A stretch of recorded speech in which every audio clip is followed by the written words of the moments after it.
ഈ ക്ലാസ്സിൽ നമ്മൾ ഇന്ത്യയിലെ നദികളെക്കുറിച്ചാണ് പഠിക്കുന്നത്. എന്താണ് ഇന്ത്യയിലെ നദികൾ?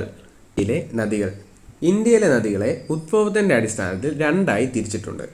എന്താണ് ഉദ്ഭവത്തിൻ്റെ അടിസ്ഥാനത്തിൽ രണ്ടായി തിരിച്ചിട്ടുണ്ട്? ഒന്ന് ഹിമാലയൻ നദികൾ, രണ്ട് ഉപദ്വീപിയൻ നദികൾ. അപ്പം ഉദ്ഭവത്തിൻ്റെ അടിസ്ഥാനത്തിൽ രണ്ടായിട്ട് തിരിച്ചിട്ടുണ്ട്. ഒന്ന് ഹിമാലയൻ നദികൾ, രണ്ട് ഉപദ്വീപിയൻ നദികൾ. അപ്പോൾ ഹിമാലയൻ നദികളെക്കുറിച്ച് നമുക്ക് പഠിക്കാം. ഹിമാലയൻ നദികൾ ഉത്തരപർവ്വത മേഖലയിൽ നിന്നാണ് ഹിമാലയൻ നദികൾ ഉദ്ഭവിക്കുന്നത്. അപ്പം ഹിമാലയൻ നദികളുടെ ഉദ്ഭവസ്ഥാനം ഉത്തരപർവ്വത മേഖലയിൽ നിന്നാണ്. അപ്പം ഹിമാലയൻ നദികൾ ഉദ്ഭവിക്കുന്നത് ഉത്തരപർവ്വത മേഖലയിൽ നിന്നാണ്. ആരൊക്കെയാണ് ഈ ഹിമാലയൻ നദികൾ? സിന്ധു, ഗംഗ, ബ്രഹ്മപുത്ര എന്നീ നദികളും അവയുടെ പോഷക നദികളും ഉൾപ്പെട്ടതാണ് ഹിമാലയൻ നദികൾ. എന്തൊക്കെയാണ്? സിന്ധു, ഗംഗ, ബ്രഹ്മപുത്ര എന്നീ നദികളും അവരുടെ പോഷക നദികളും ഉൾപ്പെട്ടതാണ് ഹിമാലയൻ നദികൾ. അപ്പോൾ നമുക്ക് ഇത് ഓർത്തു വെക്കാൻ ഒരു കോഡുണ്ട്. ഹിമാലയ ഈസ് ബിഗ് എന്ന് ഓർത്തു വെക്കുക, അല്ലെങ്കിൽ ബിഗ് എന്ന് ഓർത്തു വെക്കുക. BIG. ബി എന്താണ്? B for Brahmaputra, I for Indus അഥവാ സിന്ധു, G ഫോർ ഗംഗ. അപ്പം ഹിമാലയൻ നദികളെ ഓർത്തു വെക്കാൻ നമുക്ക് ഉള്ള കോഡാണ് ബിഗ്. ഇനി നമുക്ക് ഒരാമുഖം എന്ന നിലയിൽ ഹിമാലയൻ നദികൾ എങ്ങനെ പരിണമിച്ചു, എങ്ങനെ ഉണ്ടായി എന്ന് നമുക്ക് പഠിക്കാം, അല്ലെങ്കിൽ ഒന്ന് ഓർത്തു വെക്കാം. ഹിമാലയൻ നദികളുടെ പരിണാമത്തെ സംബന്ധിച്ച് വ്യത്യസ്തമായ അഭിപ്രായങ്ങൾ നിലനിൽക്കുന്നുണ്ട്. ഭൂവിജ്ഞാനീയ ശാസ്ത്രജ്ഞരുടെ അഭിപ്രായത്തിൽ 5 മുതൽ 24 ദശലക്ഷം വർഷങ്ങൾക്ക് മുൻപ് ഇന്ത്യയിൽ ഒഴുകിയിരുന്ന ഇൻഡോ ബ്രഹ്മ അല്ലെങ്കിൽ ശിവാലിക് എന്ന ബൃഹത് നദിയിൽ നിന്നുമാണ് ഹിമാലയൻ നദികൾ പരിണമിച്ചത്. അപ്പോൾ എന്താണ്?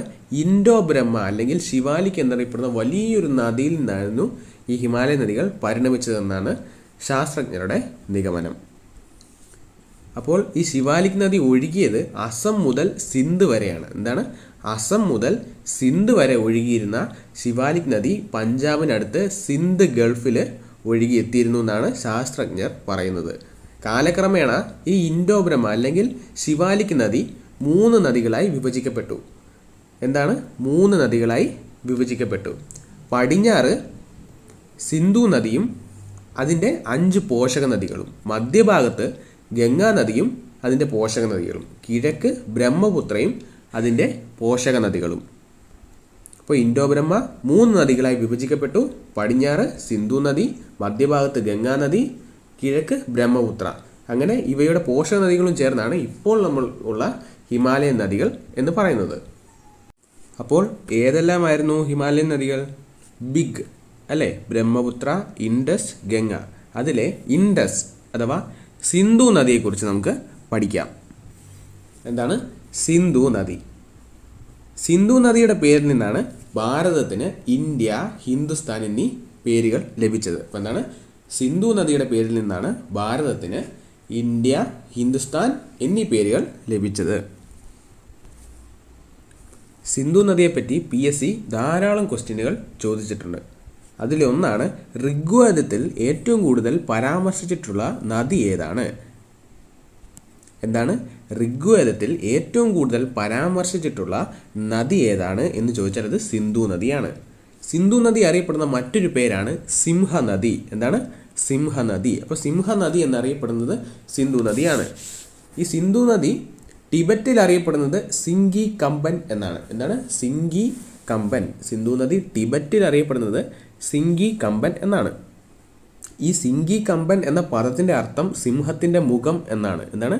സിംഹത്തിൻ്റെ മുഖം. അപ്പം ടിബറ്റിൽ അറിയപ്പെടുന്നത് സിംഗി കമ്പൻ എന്നാണ്. അങ്ങനെയെങ്കിൽ സിന്ധു എന്ന പദത്തിൻ്റെ അർത്ഥം എന്താണ്? സിന്ധു എന്ന പദത്തിൻ്റെ അർത്ഥം സംസ്കൃതത്തിൽ സമുദ്രം എന്നാണ്. സിന്ധു എന്ന പദത്തിൻ്റെ അർത്ഥം സമുദ്രം എന്നാണ്. സംസ്കൃതത്തിലാണ് സമുദ്രം എന്ന് അർത്ഥം വരുന്നത്. ഈ സിന്ധു നദിയാണ് ഇന്ത്യൻ ഉപഭൂഖണ്ഡത്തിലെ ഏറ്റവും വലിയ നദി. അപ്പം ഇന്ത്യൻ ഉപഭൂഖണ്ഡത്തിലെ ഏറ്റവും വലിയ നദിയാണ് സിന്ധു നദി. ഈ സിന്ധു നദി അതുകൊണ്ട് നദികളുടെ പിതാവ് എന്ന് വിളിക്കുന്നു. നദികളുടെ പിതാവ്. അപ്പോൾ സിന്ധു നദിയെ വിളിക്കുന്ന മറ്റൊരു പേരാണ് നദികളുടെ പിതാവ്. പാകിസ്ഥാൻ്റെ ജീവരേഖ എന്നറിയപ്പെടുന്ന നദി ഏതാണ് എന്ന് ചോദിച്ചാൽ, അല്ലെങ്കിൽ പാകിസ്ഥാനിലെ ഏറ്റവും വലിയ നദി ഏതാണെന്ന് ചോദിച്ചാൽ അത് സിന്ധു നദിയാണ്. അപ്പം പാകിസ്ഥാനിലെ ഏറ്റവും വലിയ നദി സിന്ധു നദിയാണ്. അതുകൊണ്ട് അതിനെ പാകിസ്ഥാൻ്റെ ജീവരേഖ എന്ന് അറിയപ്പെടുന്നു. അപ്പോൾ സിന്ധു നദി പാകിസ്ഥാനിലെ ജീവരേഖ എന്ന് അറിയപ്പെടുന്നു. ഏറ്റവും കൂടുതൽ കനാലുകളുള്ള നദി സിന്ധു നദിയാണ്. ഏറ്റവും കൂടുതൽ കനാലുകളുള്ള നദി സിന്ധു നദിയാണ്. അറബിക്കടലിൽ പതിക്കുന്ന ഒരേ ഒരു ഹിമാലയൻ നദി സിന്ധു നദിയാണ്. അറബിക്കടലിൽ പതിക്കുന്ന ഒരേ ഒരു ഹിമാലയൻ നദി സിന്ധു നദിയാണ്. ഇന്ത്യയിലേക്ക് വരുമ്പോൾ ഇന്ത്യയിൽ ഗിരികന്ധരങ്ങൾ സൃഷ്ടിക്കുന്ന ഒരേ ഒരു ഹിമാലയൻ നദി ഏതാണെന്ന് ചോദിച്ചാൽ അത് സിന്ധു നദിയാണ്. അപ്പോൾ ഇന്ത്യയിൽ ഗിരികന്ധരങ്ങൾ സൃഷ്ടിക്കുന്ന ഒരേ ഒരു ഹിമാലയൻ നദി സിന്ധു നദിയാണ്. ഈ സിന്ധു നദിയിൽ സ്ഥിതി ചെയ്യുന്ന ഒരു അണക്കെട്ടാണ് താർബല. എന്താണ് താർബല? താർബല അണക്കെട്ട് സ്ഥിതി ചെയ്യുന്ന നദി ഏതാണെന്ന് ചോദിച്ചാൽ അത് സിന്ധു നദിയാണ്. സിന്ധു നദിയുടെയും അതിൻ്റെ പോഷക നദികളുടെയും തീരത്ത് നിലനിന്നിരുന്ന ഒരു പ്രാചീന സംസ്കാരം ഉണ്ടായിരുന്നു. എന്താണ്? സിന്ധു നദിയുടെയും അതിൻ്റെ പോഷക നദികളുടെയും തീരത്ത് നിലനിന്നിരുന്ന പ്രാചീന സംസ്കാരം ഏതാണ് എന്ന് ചോദിച്ചാൽ അത് ഹാരപ്പൻ സംസ്കാരമാണ്. എന്താണ്? ഹാരപ്പൻ സംസ്കാരം. ഈ ഹാരപ്പൻ സംസ്കാരത്തിൻ്റെ പ്രദേശങ്ങളായ മൊഹൻജദാരോ, ചാൻഹുദാരോ എന്നീ പ്രദേശങ്ങൾ സിന്ധു നദീതീരത്താണ് സ്ഥിതി ചെയ്യുന്നത്. അപ്പം സിന്ധു നദീതീരത്ത് സ്ഥിതി ചെയ്തിരുന്ന ഹാരപ്പൻ പ്രദേശങ്ങൾ ഏതാണ് എന്ന് ചോദിച്ചാൽ മൊഹൻജദാരോ, ചാൻഹുദാരോ. ഹിമാലയൻ നദികൾ ഉത്ഭവിക്കുന്നത് ഉത്തരപർവ്വത മേഖലയിൽ നിന്നാണ് എന്ന് നമ്മൾ പഠിച്ചതാണ്. ഈ സിന്ധു നദിയുടെ ഉത്ഭവസ്ഥാനം എവിടെയാണ് എന്ന് ചോദിച്ചാൽ സിന്ധു നദിയുടെ ഉത്ഭവസ്ഥാനം എവിടെ നിന്നാണ് ചോദിച്ചാൽ അത് ബോഗർചു ഗ്ലേസിയർ അഥവാ ബോഗർചു ഹിമാനിയിൽ നിന്നാണ് സിന്ധു നദി ഉത്ഭവിക്കുന്നത്. അപ്പോൾ സിന്ധു നദി ഉത്ഭവിക്കുന്നത് ബോഗർചു ഗ്ലേസിയറിൽ നിന്നാണ്. അതായത് ഈ ബോഗർചു ഗ്ലേസിയർ ടിബറ്റിലെ മാനസ സരോവർ തടാകത്തിന് സമീപത്തുള്ളൊരു ഹിമാനിയാണ്. ഈ സിന്ധു നദിയുടെ ഉത്ഭവസ്ഥാനം കണ്ടെത്തിയ പര്യവേഷകൻ ആരാണ് എന്ന് ചോദിച്ചാൽ സിന്ധു നദിയുടെ ഉത്ഭവസ്ഥാനം കണ്ടെത്തിയ പര്യവേഷകൻ ആരാണ് എന്ന് ചോദിച്ചാൽ അത് സ്വെൻ ഹെഡിനാണ്. ആരാണ്? സ്വെൻ ഹെഡിൻ. സ്വീഡൻകാരനാണ് സ്വെൻ ഹെഡിൻ. അപ്പോൾ നമ്മൾ മുമ്പേ പഠിച്ചു പാകിസ്ഥാൻ്റെ ജീവരേഖ എന്ന് സിന്ധു നദി അറിയപ്പെടുന്നു. സിന്ധു നദി 2 രാജ്യങ്ങളിൽ കൂടെയാണ് ഒഴുകുന്നത്. ഒന്ന് ഇന്ത്യയും 2 പാകിസ്ഥാനും. അപ്പോൾ ടിബറ്റിലെ മാനസ സരോവർ തടാകത്തിന് സമീപമുള്ള ബോഗർചു ഗ്ലേസിയറിൽ നിന്ന് ഉദ്ഭവിച്ച് സിന്ധു നദി ഇന്ത്യയിലേക്ക് പ്രവേശിക്കുന്നത് ഏത് സ്ഥലത്തു കൂടിയാണ് എന്ന് ചോദിച്ചാൽ അത് ലഡാക്കിലൂടെയാണ്. അപ്പോൾ സിന്ധു നദി ഇന്ത്യയിലേക്ക് പ്രവേശിക്കുന്നത് ലഡാക്കിലൂടെയാണ്. ഈ സിന്ധു നദിയുടെ ആകെ നീളം 2880 കിലോമീറ്ററാണ്. എത്രയാണ്? 2880 കിലോമീറ്റർ. എന്നാൽ സിന്ധു നദി ഇന്ത്യയിലൂടെ ഒഴുകുന്ന ദൂരം 709 കിലോമീറ്റർ മാത്രമേ ഉള്ളൂ. അപ്പം സിന്ധു നദി ഇന്ത്യയിലൂടെ ഒഴുകുന്ന ദൂരം എത്രയാണ് എന്ന് ചോദിച്ചാൽ 709 കിലോമീറ്റർ. ലഡാക്കിലെ ലേ പട്ടണത്തിനെ ചുറ്റി ഒഴുകുന്ന നദിയാണ് ഈ സിന്ധു നദി. ലഡാക്കിലെ ലേ പട്ടണത്തെ ചുറ്റി ഒഴുകുന്ന നദിയാണ് സിന്ധു നദി. ഈ സിന്ധു നദീ തീരത്തെ ഏറ്റവും വലിയ പട്ടണം ആണ് കറാച്ചി. അപ്പം സിന്ധു നദീ തീരത്തെ ഏറ്റവും വലിയ പട്ടണം കറാച്ചി. അങ്ങനെയാണെങ്കിൽ സിന്ധു നദീതീരത്തുള്ള നഗരങ്ങളെപ്പറ്റി നമുക്ക് ഒന്ന് ഓർത്തു വെക്കാം. സിന്ധു നദീതീരത്തുള്ള നഗരങ്ങളാണ് ലഡാക്കിലെ ലേ, പാകിസ്ഥാനിലെ റാവൽപിണ്ടി, കറാച്ചി എന്നീ നഗരങ്ങൾ. സിന്ധു നദി ഒഴുകുന്ന കേന്ദ്രഭരണ പ്രദേശം ഏതാണ് എന്ന് ചോദിച്ചാൽ അത് ലഡാക്കാണ്. സിന്ധു നദി ഒഴുകുന്ന കേന്ദ്രഭരണ പ്രദേശം ലഡാക്കാണ്. ലഡാക്കിലൂടെയാണ് ഇന്ത്യയിലേക്ക് സിന്ധു നദി പ്രവേശിക്കുന്നത്. മെഗസ്തനീസിൻ്റെ ഇൻഡിക്ക എന്ന പുസ്തകത്തിന് പേര് നൽകുവാൻ പ്രചോദനമായ നദി ഏതാണ് എന്ന് ചോദിച്ചാൽ അത് ഇൻഡസ് അഥവാ സിന്ധു ആണ്. അപ്പം മെഗസ്തനീസിൻ്റെ ഇൻഡിക്ക എന്ന പുസ്തകത്തിന് പേര് നൽകാൻ പ്രചോദനമായതും ഈ നദിയാണ്. സിന്ധു നദി പാകിസ്ഥാനിലേക്ക് പ്രവേശിക്കുന്നത് കശ്മീരിലെ നങ്ക പർവ്വതത്തിനടുത്തുള്ള ചില്ലാർ വനപ്രദേശത്തിലൂടെയാണ്. അപ്പോൾ എവിടെയാണ് സിന്ധു നദി പാകിസ്ഥാനിലേക്ക് പ്രവേശിക്കുന്നത്? കശ്മീരിലെ നങ്ക പർവ്വതത്തിനടുത്തുള്ള ചില്ലാർ വനപ്രദേശത്തിലൂടെയാണ്. ഇനി നമുക്ക് സിന്ധുവിൻ്റെ പ്രധാന പോഷക നദികളെക്കുറിച്ച് പഠിക്കാം. സിന്ധുവിൻ്റെ പ്രധാനപ്പെട്ട പോഷക നദികളാണ് രവി, ബിയാസ്, ഝലം, ചിനാബ്, സത്ലജ്. ഏതൊക്കെയാണ്? രവി, ബിയാസ്, ഝലം, ചിനാബ്, സത്ലജ്. അങ്ങനെ 5 പ്രധാനപ്പെട്ട പോഷക നദികൾ സിന്ധു നദിക്ക് ഉണ്ട്. അപ്പോൾ പ്രാചീന കാലത്ത് സപ്ത സിന്ധു എന്നറിയപ്പെട്ടിരുന്നത് ഏതൊക്കെ നദികളാണ് എന്ന് ചോദിച്ചാൽ സിന്ധു, രവി, ബിയാസ്, ഝലം, ചിനാബ്, സത്ലജ് പിന്നെ സരസ്വതി നദിയും കൂടെയാണ് സപ്ത സിന്ധു എന്ന് അറിയപ്പെട്ടിരുന്നത്. ഇവ ഒഴുകിയിരുന്ന പ്രദേശം സപ്ത സൈന്ധവം എന്ന് അറിയപ്പെട്ടിരുന്നു. അപ്പം പ്രാചീന കാലത്ത് ഈ സപ്തസിന്ധു എന്ന് പറയുന്ന ഈ നദികൾ ഒഴുകിയിരുന്ന പ്രദേശം സപ്തസൈന്ധവം എന്ന് അറിയപ്പെട്ടിരുന്നു. റിമോ ഗ്ലേസിയറിൽ നിന്ന്, റിമോ ഹിമാനിയിൽ നിന്ന് ഉദ്ഭവിക്കുന്ന സിന്ധുവിൻ്റെ പോഷക നദി ഏതാണ് എന്ന് ചോദിച്ചാൽ അത് ഷ്യോക്ക് നദിയാണ്. ഏതാണ്? ഷ്യോക്ക് നദി. അപ്പോൾ ഈ സിന്ധു നദി കറാച്ചിക്ക് കിഴക്കായി, പാകിസ്ഥാനിലെ കറാച്ചിക്ക് കിഴക്കായി അറബിക്കടലിൽ പതിക്കുന്നു. അപ്പോൾ സിന്ധു നദി കറാച്ചിക്ക് കിഴക്കായി അറബിക്കടലിലാണ് പതിക്കുന്നത്. സിന്ധു നദി പ്രധാനമായും 2 രാജ്യങ്ങളിലൂടെ ഒഴുകുന്നു എന്ന് നമ്മൾ പഠിച്ചതാണ്, പാകിസ്ഥാനിലൂടെയും ഇന്ത്യയിലൂടെയും. അപ്പം ഈ സിന്ധു നദിയെ പറ്റിയൊരു നദീജല കരാറുണ്ട്. അപ്പോൾ സിന്ധു നദീജല കരാർ, അതിനെപ്പറ്റി നമുക്കൊന്ന് പഠിക്കാം. സിന്ധു നദീജല കരാർ ഇന്ത്യയും പാകിസ്ഥാനും തമ്മിൽ ഒപ്പുവെച്ച ഒരു കരാറാണ്. അപ്പം സിന്ധു നദീജല കരാറിൽ ഒപ്പുവെച്ച രാജ്യങ്ങൾ ഏതൊക്കെയാണെന്ന് ചോദിച്ചാൽ ഇന്ത്യയും പാകിസ്ഥാനുമാണ്. ഈ സിന്ധു നദീജല കരാറിൽ ഒപ്പുവെച്ച തീയതി എന്നാണ് സിന്ധു നദീജല കരാറിൽ ഇവർ ഒപ്പിട്ടത്? 1960 സെപ്റ്റംബർ 19 കറാച്ചിയിൽ വെച്ചാണ് ഈ സിന്ധു നദീജല കരാർ ഒപ്പിടുന്നത്. എന്നാൽ ആരൊക്കെയാണ് സിന്ധു നദീജല കരാറിൽ കറാച്ചിയിൽ വെച്ച് 1960 സെപ്റ്റംബർ 19 ഒപ്പിട്ടത്? സിന്ധു നദീജല കരാറിൽ ഒപ്പുവെച്ച വ്യക്തികൾ ആരാണ് എന്ന് ചോദിച്ചാൽ അത് ഇന്ത്യക്ക് വേണ്ടി ജവഹർലാൽ നെഹ്റുവും പാകിസ്ഥാന് വേണ്ടി മുഹമ്മദ് ആയൂബ് ഖാനുമാണ്. അപ്പോൾ ആരൊക്കെയാണ്? ജവഹർലാൽ നെഹ്റുവും മുഹമ്മദ് ആയൂബ് ഖാനുമാണ് സിന്ധു നദീജല കരാറിൽ ഒപ്പിട്ടത്. ഈ സിന്ധു നദീജല കരാർ പ്രകാരം ഇന്ത്യക്കും പാകിസ്ഥാനും പല പല നദികളാണ് ജലം നൽകുന്നത്. സിന്ധു നദീജല കരാർ പ്രകാരം പാകിസ്ഥാന് ജലം ലഭിക്കുന്ന നദികൾ സിന്ധുവും ഝലവും ചിനാബും. ഈ കരാർ പ്രകാരം ഇന്ത്യക്ക് ജലം ലഭിക്കുന്നത് രവി, ബിയാസ്, സത്ലജ്. അപ്പോൾ സിന്ധു നദീജല കരാർ പ്രകാരം പാകിസ്ഥാന് ജലം ലഭിക്കുന്ന നദികൾ ഏതൊക്കെയാണെന്ന് ചോദിച്ചാൽ സിന്ധുവും ഝലവും ചിനാബും. സിന്ധു നദീജല കരാർ പ്രകാരം ഇന്ത്യക്ക് ജലം ലഭിക്കുന്നത് രവി, ബിയാസ്, സത്ലജ് എന്നീ നദികളും ആണ്. അതൊന്ന് ഓർത്തു വെക്കുക. അപ്പോൾ സിന്ധു നദിയുടെ പോഷക നദികൾ ഏതൊക്കെയായിരുന്നു? ഝലം, ചിനാബ്, രവി, ബിയാസ്, സത്ലജ്. ഇനി നമുക്ക് സിന്ധുവിൻ്റെ പോഷക നദിയായ ഝലം നദിയെപ്പറ്റി പഠിക്കാം. ഈ ഝലം നദി ഉദ്ഭവിക്കുന്നത് അല്ലെങ്കിൽ ഝലം നദിയുടെ ഉദ്ഭവ സ്ഥാനം എവിടെയാണ് എന്ന് ചോദിച്ചാൽ വേരിനാഗ് ഹിമാനിയിലാണ്. ജമ്മു കാശ്മീരിലെ വേരിനാഗ് ഗ്ലേഷ്യർ അഥവാ വേരിനാഗ് ഹിമാനിയിൽ നിന്നാണ് ഝലം നദി ഉദ്ഭവിക്കുന്നത്. പ്രാചീന കാലത്ത് ഈ ഝലം നദി വിദാസ്ത എന്ന് അറിയപ്പെട്ടിരുന്നു. അപ്പോൾ പ്രാചീന കാലത്ത് ഝലം നദി അറിയപ്പെട്ടിരുന്ന പേര് വിദാസ്ത എന്നായിരുന്നു. എന്തായിരുന്നു? വിദാസ്ത. ഝലം നദീതീരത്ത് നടന്നുവെന്ന് വിശ്വസിക്കപ്പെടുന്ന പ്രസിദ്ധമായ യുദ്ധമാണ് ഹൈഡാസ്പസ് യുദ്ധം. അലക്സാണ്ടറും പോറസും BC 326 നടന്ന യുദ്ധമാണ് ഹൈഡാസ്പസ് യുദ്ധം. ആരൊക്കെയായിരുന്നു? അലക്സാണ്ടറും പോറസും തമ്മിൽ BC 326 നടന്ന യുദ്ധമാണ് ഹൈഡാസ്പസ് യുദ്ധം. അപ്പം ഝലം നദീതീരത്ത് നടന്നുവെന്ന് വിശ്വസിക്കപ്പെടുന്ന പ്രസിദ്ധമായ യുദ്ധമാണ് ഹൈഡാസ്പസ് യുദ്ധം. ഈ ഝലം നദിയുടെ ഗ്രീക്ക് നാമം എന്താണെന്ന് ചോദിച്ചാൽ അത് ഹൈഡാസ്പസ് എന്നാണ്. അതുകൊണ്ടാണ് ഈ യുദ്ധത്തിനെ ഹൈഡാസ്പസ് യുദ്ധം എന്ന് വിളിക്കുന്നത്. ഈ ഝലം നദി കശ്മീരിലെ വൂളാർ തടാകത്തിലേക്ക് ഒഴുകിയെത്തുന്നുണ്ട്. അപ്പം കശ്മീരിലെ വൂളാർ തടാകത്തിലേക്ക് ഒഴുകിയെത്തുന്ന നദിയാണ് ഝലം നദി. സിന്ധു നദിയുടെ പോഷക നദികളിൽ ഏറ്റവും വടക്ക് ഭാഗത്തുകൂടി ഒഴുകുന്ന നദി ഏതാണ് എന്ന് ചോദിച്ചാൽ സിന്ധു നദിയുടെ പോഷക നദികളിൽ ഏറ്റവും വടക്ക് ഭാഗത്തുകൂടി ഒഴുകുന്ന നദി ഏതാണ് എന്ന് ചോദിച്ചാൽ അത് ഝലം നദിയാണ്. ജമ്മു കാശ്മീരിൻ്റെ തലസ്ഥാനമായ ശ്രീനഗർ സ്ഥിതി ചെയ്യുന്ന നദീതീരം ഝലത്തിൻ്റെയാണ്.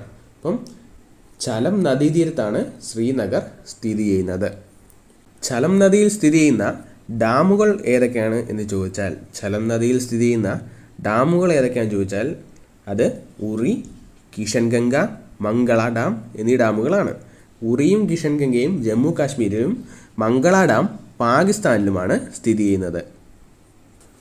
ഇനി നമുക്ക് അടുത്ത പോഷക നദിയായ ചിനാബിനെ പറ്റി പഠിക്കാം. ചിനാബ് നദിയുടെ ഉത്ഭവസ്ഥാനം എവിടെയാണ് എന്ന് ചോദിച്ചാൽ ബാരാലാച്ചല ചുരത്തിൽ നിന്നാണ് ചിനാബ് നദി ഉദ്ഭവിക്കുന്നത്. നമ്മൾ കഴിഞ്ഞ ക്ലാസ്സിൽ ചുരങ്ങളെപ്പറ്റി നമ്മൾ പഠിച്ചതാണ്.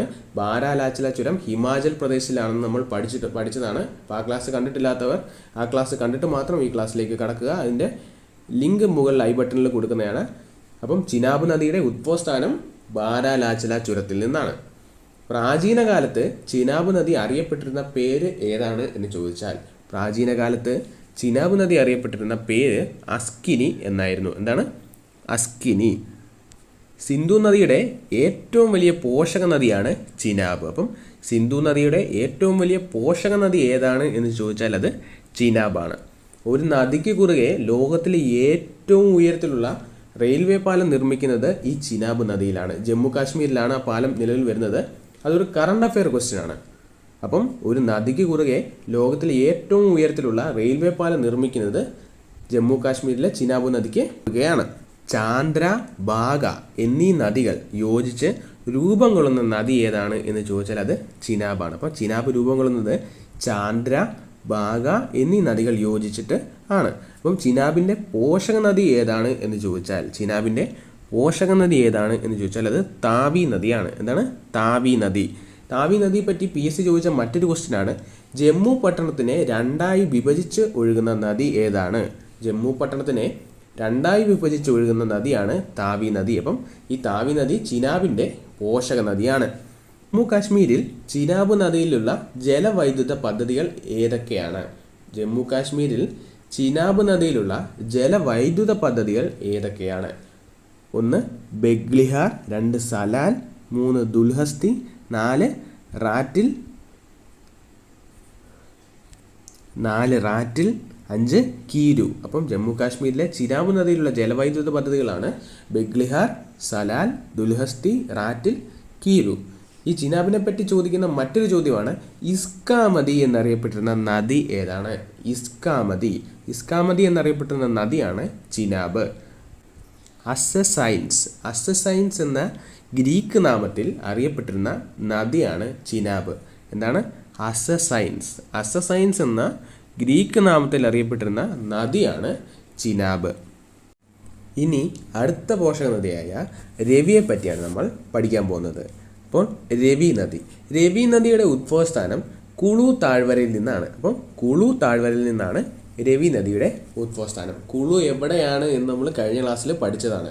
ഹിമാചൽ പ്രദേശിലെ ഒരു ഹിൽ സ്റ്റേഷനാണ് കുളു താഴ്വര എന്ന് നമ്മൾ പഠിച്ചതാണ്. അപ്പോൾ രവി നദിയുടെ ഉത്ഭവസ്ഥാനം കുളു താഴ്വരയിൽ നിന്ന് ആണ്. അപ്പം പ്രാചീന കാലത്ത് പരുഷ്ണി, ഐരാവതി എന്നീ പേരുകളിൽ അറിയപ്പെട്ടിരുന്ന നദിയാണ് രവി നദി. അപ്പോൾ പ്രാചീന കാലത്ത് പരുഷ്ണി, ഐരാവതി എന്നീ പേരുകളിൽ അറിയപ്പെട്ടിരുന്ന നദി ഏതാണെന്ന് ചോദിച്ചാൽ അത് രവി നദിയാണ്. ഉത്ഭവിക്കുന്നത് കുളു താഴ്വരയിൽ നിന്നാണ്. നമ്മൾ മുൻപേ പഠിച്ചതാണ്, സിന്ധു നദീതീരത്ത് സ്ഥിതി ചെയ്യുന്ന സംസ്കാരം ഹാരപ്പൻ സംസ്കാരമാണ് എന്ന് നമ്മൾ പഠിച്ചതാണ്. ഈ ഹാരപ്പൻ സംസ്കാരത്തിലെ ഹാരപ്പ എന്നറിയപ്പെടുന്ന നഗരം സ്ഥിതി ചെയ്തിരുന്ന നദീതീരം ഏതാണ് എന്ന് ചോദിച്ചാൽ, ഇപ്പോൾ ഹാരപ്പ നഗരം സ്ഥിതി ചെയ്തിരുന്ന നദീതീരം രവി നദിയാണ്. ഈ രവി നദീതീരത്ത് സ്ഥിതി ചെയ്യുന്ന പാകിസ്ഥാനിലെ പ്രധാനപ്പെട്ട പട്ടണം ഏതാണ് എന്ന് ചോദിച്ചാൽ അത് ലാഹോറാണ്. അപ്പം രവി നദീതീരത്ത് സ്ഥിതി ചെയ്യുന്ന പാകിസ്ഥാനിലെ പ്രധാന പട്ടണം ലാഹോറാണ്. നമുക്ക് ലാഹോർ സമ്മേളനവും INC സെഷനും ഒക്കെ നമുക്ക് വരുന്ന ക്ലാസ്സുകളിൽ നമുക്ക് പഠിക്കാനുള്ളതാണ്. അപ്പം രവി നദീതീരത്ത് സ്ഥിതി ചെയ്യുന്ന പാകിസ്ഥാനിലെ പ്രധാന പട്ടണം ലാഹോറാണ്. ഈ ലാഹോറിലെ നദി എന്നറിയപ്പെടുന്നത് രവി നദിയാണ്. അപ്പം ലാഹോറിലെ നദി എന്ന് അറിയപ്പെടുന്നത് രവി നദിയാണ്. ജഹാംഗീറിൻ്റെയും നൂർജഹാൻ്റെയും ശവകുടീരങ്ങൾ സ്ഥിതി ചെയ്യുന്ന നദീതീരം രവി നദീതീരമാണ്. അപ്പോൾ രവി നദീതീരത്താണ് ജഹാംഗീറിൻ്റെയും നൂർജഹാൻ്റെയും ശവകുടീരങ്ങൾ സ്ഥിതി ചെയ്യുന്നത്. അപ്പം പ്രാചീന കാലത്ത് പരുഷ്ണി, ഐരാവതി എന്നീ പേരിൽ അറിയപ്പെട്ട നദി രവി ആയിരുന്നു. അപ്പം ഗ്രീക്ക് നാമത്തിൽ പ്രാചീന കാലത്ത് ഹൈഡ്രയാറ്റിസ് എന്ന ഗ്രീക്ക് നാമത്തിൽ അറിയപ്പെട്ടിരുന്ന നദിയാണ് രവി. അപ്പം ഗ്രീക്ക് നാമം ഹൈഡ്രയാറ്റിസ്. പ്രാചീന കാലത്ത് പരുഷ്ണി, ഐരാവതി എന്നീ പേരിലും അറിയപ്പെട്ടിരുന്നു.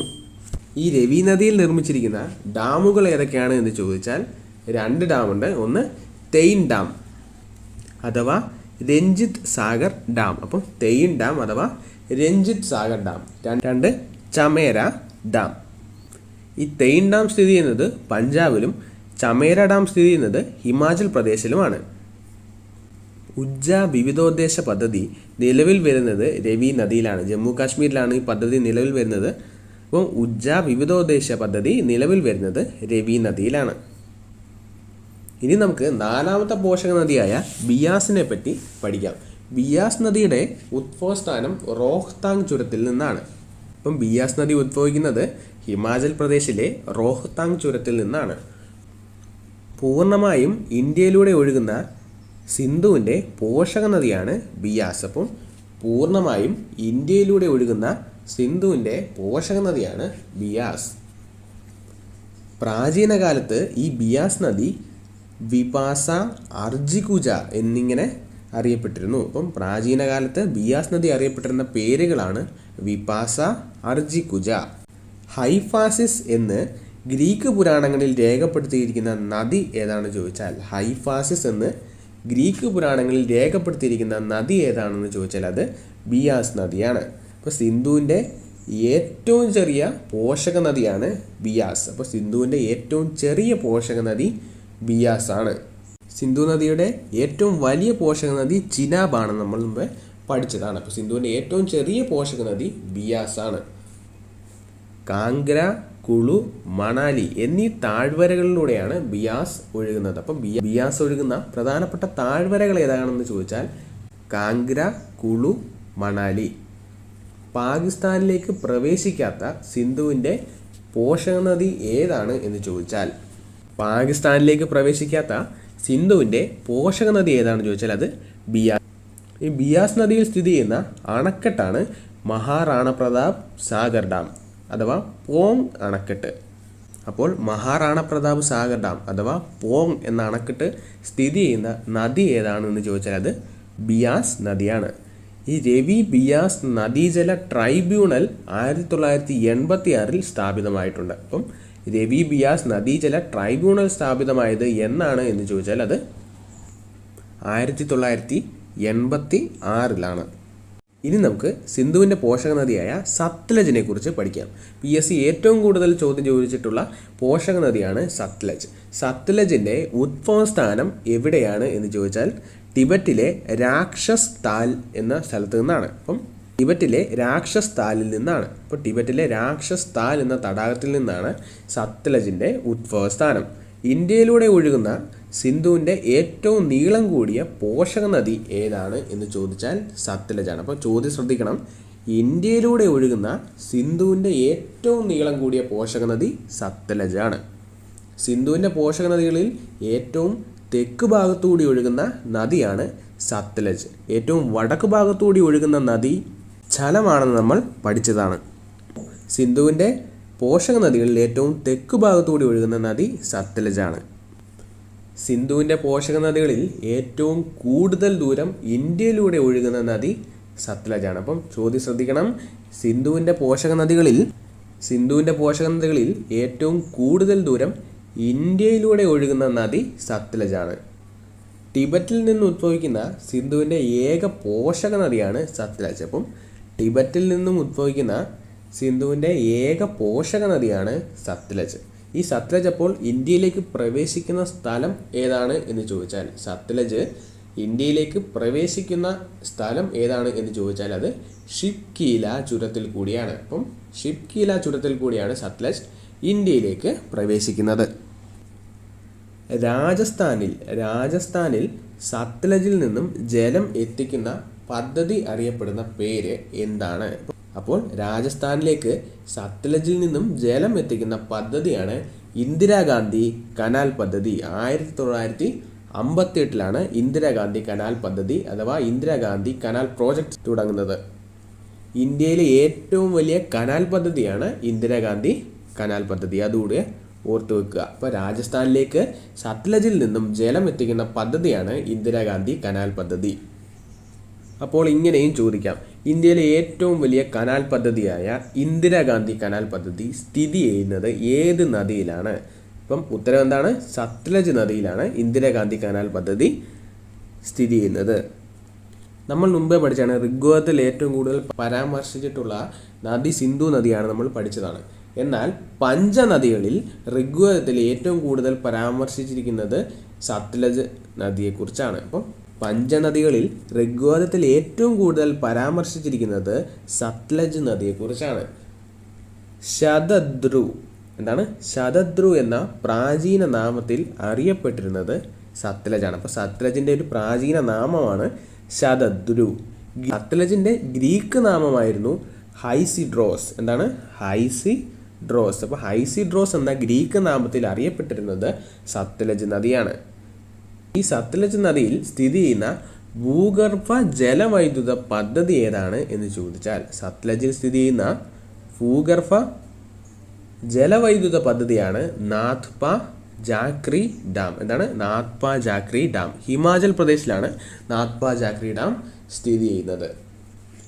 സത്ലജിനെ യമുന നദിയുമായി ബന്ധിപ്പിക്കുന്ന ഒരു കനാൽ പദ്ധതിയുണ്ട്. അപ്പോൾ സത്ലജിനെ യമുന നദിയുമായി ബന്ധിപ്പിക്കുന്ന കനാൽ പദ്ധതിയാണ് Sutlej Yamuna link canal, SYL canal. എന്താണ് സത്ലജ് യമുന ലിങ്ക് കനാൽ അഥവാ SYL കനാൽ. സത്ലജിനെ യമുന നദിയുമായി ബന്ധിപ്പിക്കുന്ന കനാൽ പദ്ധതിയാണ് SYL കനാൽ പദ്ധതി. സത്ലജിൻ്റെ തീരത്തുള്ള നഗരങ്ങൾ ഏതാണ് എന്ന് ചോദിച്ചാൽ സത്ലജിൻ്റെ തീരത്തുള്ള നഗരങ്ങൾ ഏതാണ് എന്ന് ചോദിച്ചാൽ അത് ലുധിയാന, ജലന്ധർ, ഫിറോസ്പൂർ, അമൃത്സർ. എന്താണ് അമൃത്സർ, ഫിറോസ്പൂർ, ജലന്ധർ, ലുധിയാന. അപ്പം അമൃത്സർ ഏത് നദീതീരത്താണ് എന്ന് ചോദിച്ചാൽ സത്ലജ് എന്ന് ഓർത്തിരിക്കുക. മറ്റൊരു പ്രധാനപ്പെട്ട ക്വസ്റ്റ്യൻ ആണ് ഫക്രാന്തങ്കൽ അണക്കെട്ട് സ്ഥിതി ചെയ്യുന്ന നദി ഏതാണ്? എന്താണ് ഫക്രാന്തങ്കൽ അണക്കെട്ട് സ്ഥിതി ചെയ്യുന്ന നദി ഏതാണ്? സത്ലജ് നദിയിലാണ് ഫക്രാന്തങ്കൽ അണക്കെട്ട് സ്ഥിതി ചെയ്യുന്നത്. ഇന്ത്യയിലെ ഏറ്റവും വലിയ വിവിധോദ്ദേശ പദ്ധതിയാണ് ഫക്രാന്തങ്കൽ അണക്കെട്ട്. അപ്പം ഫക്രാന്തങ്കൽ അണക്കെട്ട് ഇന്ത്യയിലെ ഏറ്റവും വലിയ വിവിധോദ്ദേശ പദ്ധതിയാണ്. അങ്ങനെയെങ്കിൽ ഫക്രാന്തങ്കൽ അണക്കെട്ടിൻ്റെ ശില്പി ആരാണ്?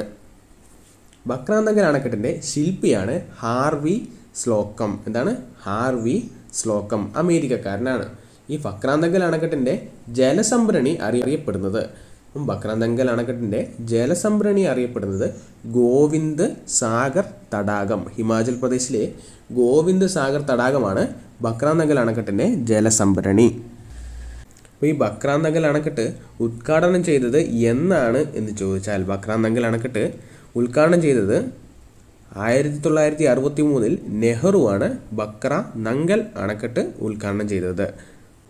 ആധുനിക ഇന്ത്യയുടെ ആരാധനാലയം എന്ന് ഫക്രാന്തങ്കലിനെ വിശേഷിപ്പിച്ചത് ജവഹർലാൽ നെഹ്റുവാണ്. എന്താണ് ന്യൂ ടെമ്പിൾ ഓഫ് റിസർജൻറ്റ് ഇന്ത്യ. ആധുനിക ഇന്ത്യയുടെ ആരാധനാലയം എന്ന് ഫക്രാന്തങ്കലിനെ വിശേഷിപ്പിച്ചത് ജവഹർലാൽ നെഹ്റുവാണ്.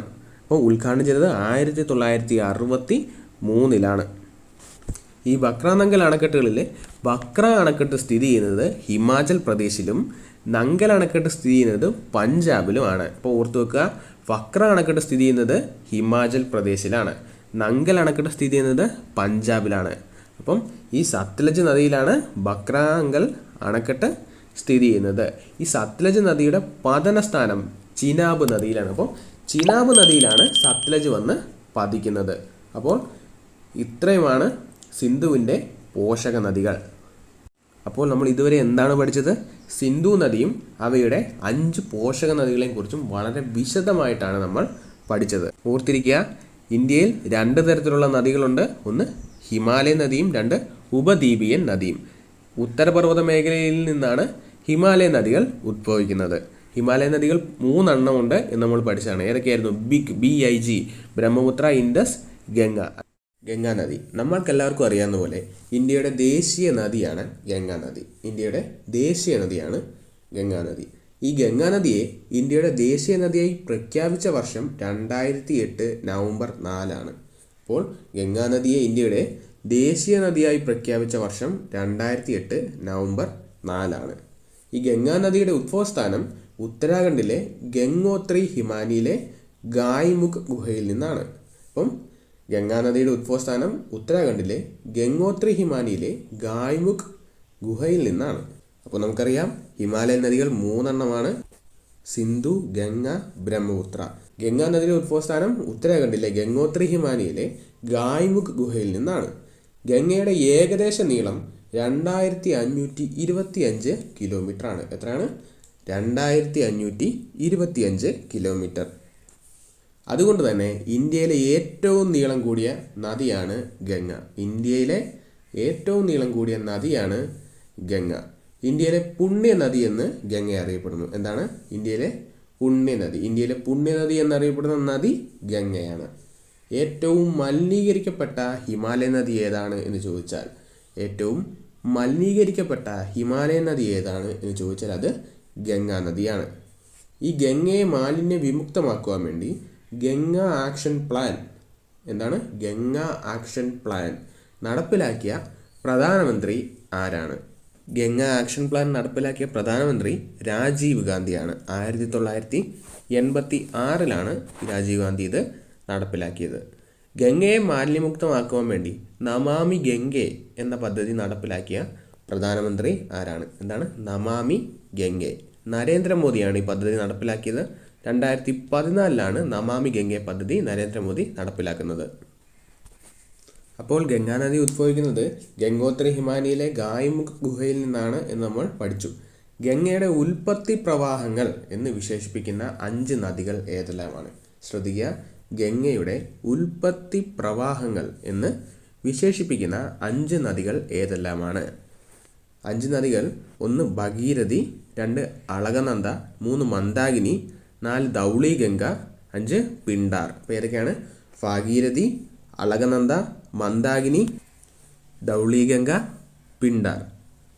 ഗംഗയുടെ ഉത്ഭവസ്ഥാനത്ത് ഭഗീരഥി എന്നാണ് അറിയപ്പെടുന്നത്. അപ്പോൾ ഗംഗ അതിൻ്റെ ഉത്ഭവസ്ഥാനത്ത് ഭഗീരഥി എന്നാണ് അറിയപ്പെടുന്നത്. അപ്പം ഉത്ഭവസ്ഥാനത്ത് ഭഗീരഥി എന്നാണ് ഗംഗയുടെ പേര്. ഈ ഭാഗീരഥി നദി അളകാപുരിയിൽ നിന്ന് ഉദ്ഭവിക്കുന്ന അളകനന്ദയുമായി കൂടിച്ചേർന്ന് ഗംഗാ നദിയുമായി മാറുന്നു. അപ്പം ഭഗീരഥി നദി അളകാപുരിയിൽ നിന്ന് ഉദ്ഭവിക്കുന്ന അളകനന്ദയുമായി കൂടിച്ചേർന്ന് ഗംഗാ നദിയായി മാറുന്നു. അതവിടെ നിൽക്കട്ടെ. അപ്പോൾ നമ്മൾ പഠിച്ചതെന്താണ്? ഗംഗയുടെ ഉൽപ്പത്തി പ്രവാഹങ്ങൾ ഏതൊക്കെയാണ്? 5 ഭാഗീരഥി, അളകനന്ദ, മന്ദാകിനി, ധൗളിഗംഗ, പിണ്ടാർ. പ്രയാഗ് എന്നാൽ എന്താണ് അർത്ഥം? പ്രയാഗ് എന്ന് പറഞ്ഞാൽ സംഗമസ്ഥാനം എന്നാണ് സംസ്കൃതത്തിൽ അർത്ഥം. സംസ്കൃതത്തിൽ സംഗമസ്ഥാനം എന്നാണ് പ്രയാഗിൻ്റെ അർത്ഥം. ഗംഗാനദിയുടെ രൂപീകരണത്തിന് കാരണമായ 5 സംഗമ സ്ഥാനങ്ങളുണ്ട്. അപ്പോൾ ഈ ഗംഗാനദിയുടെ രൂപീകരണത്തിന് കാരണമായ 5 സംഗമ സ്ഥാനങ്ങളുണ്ട്.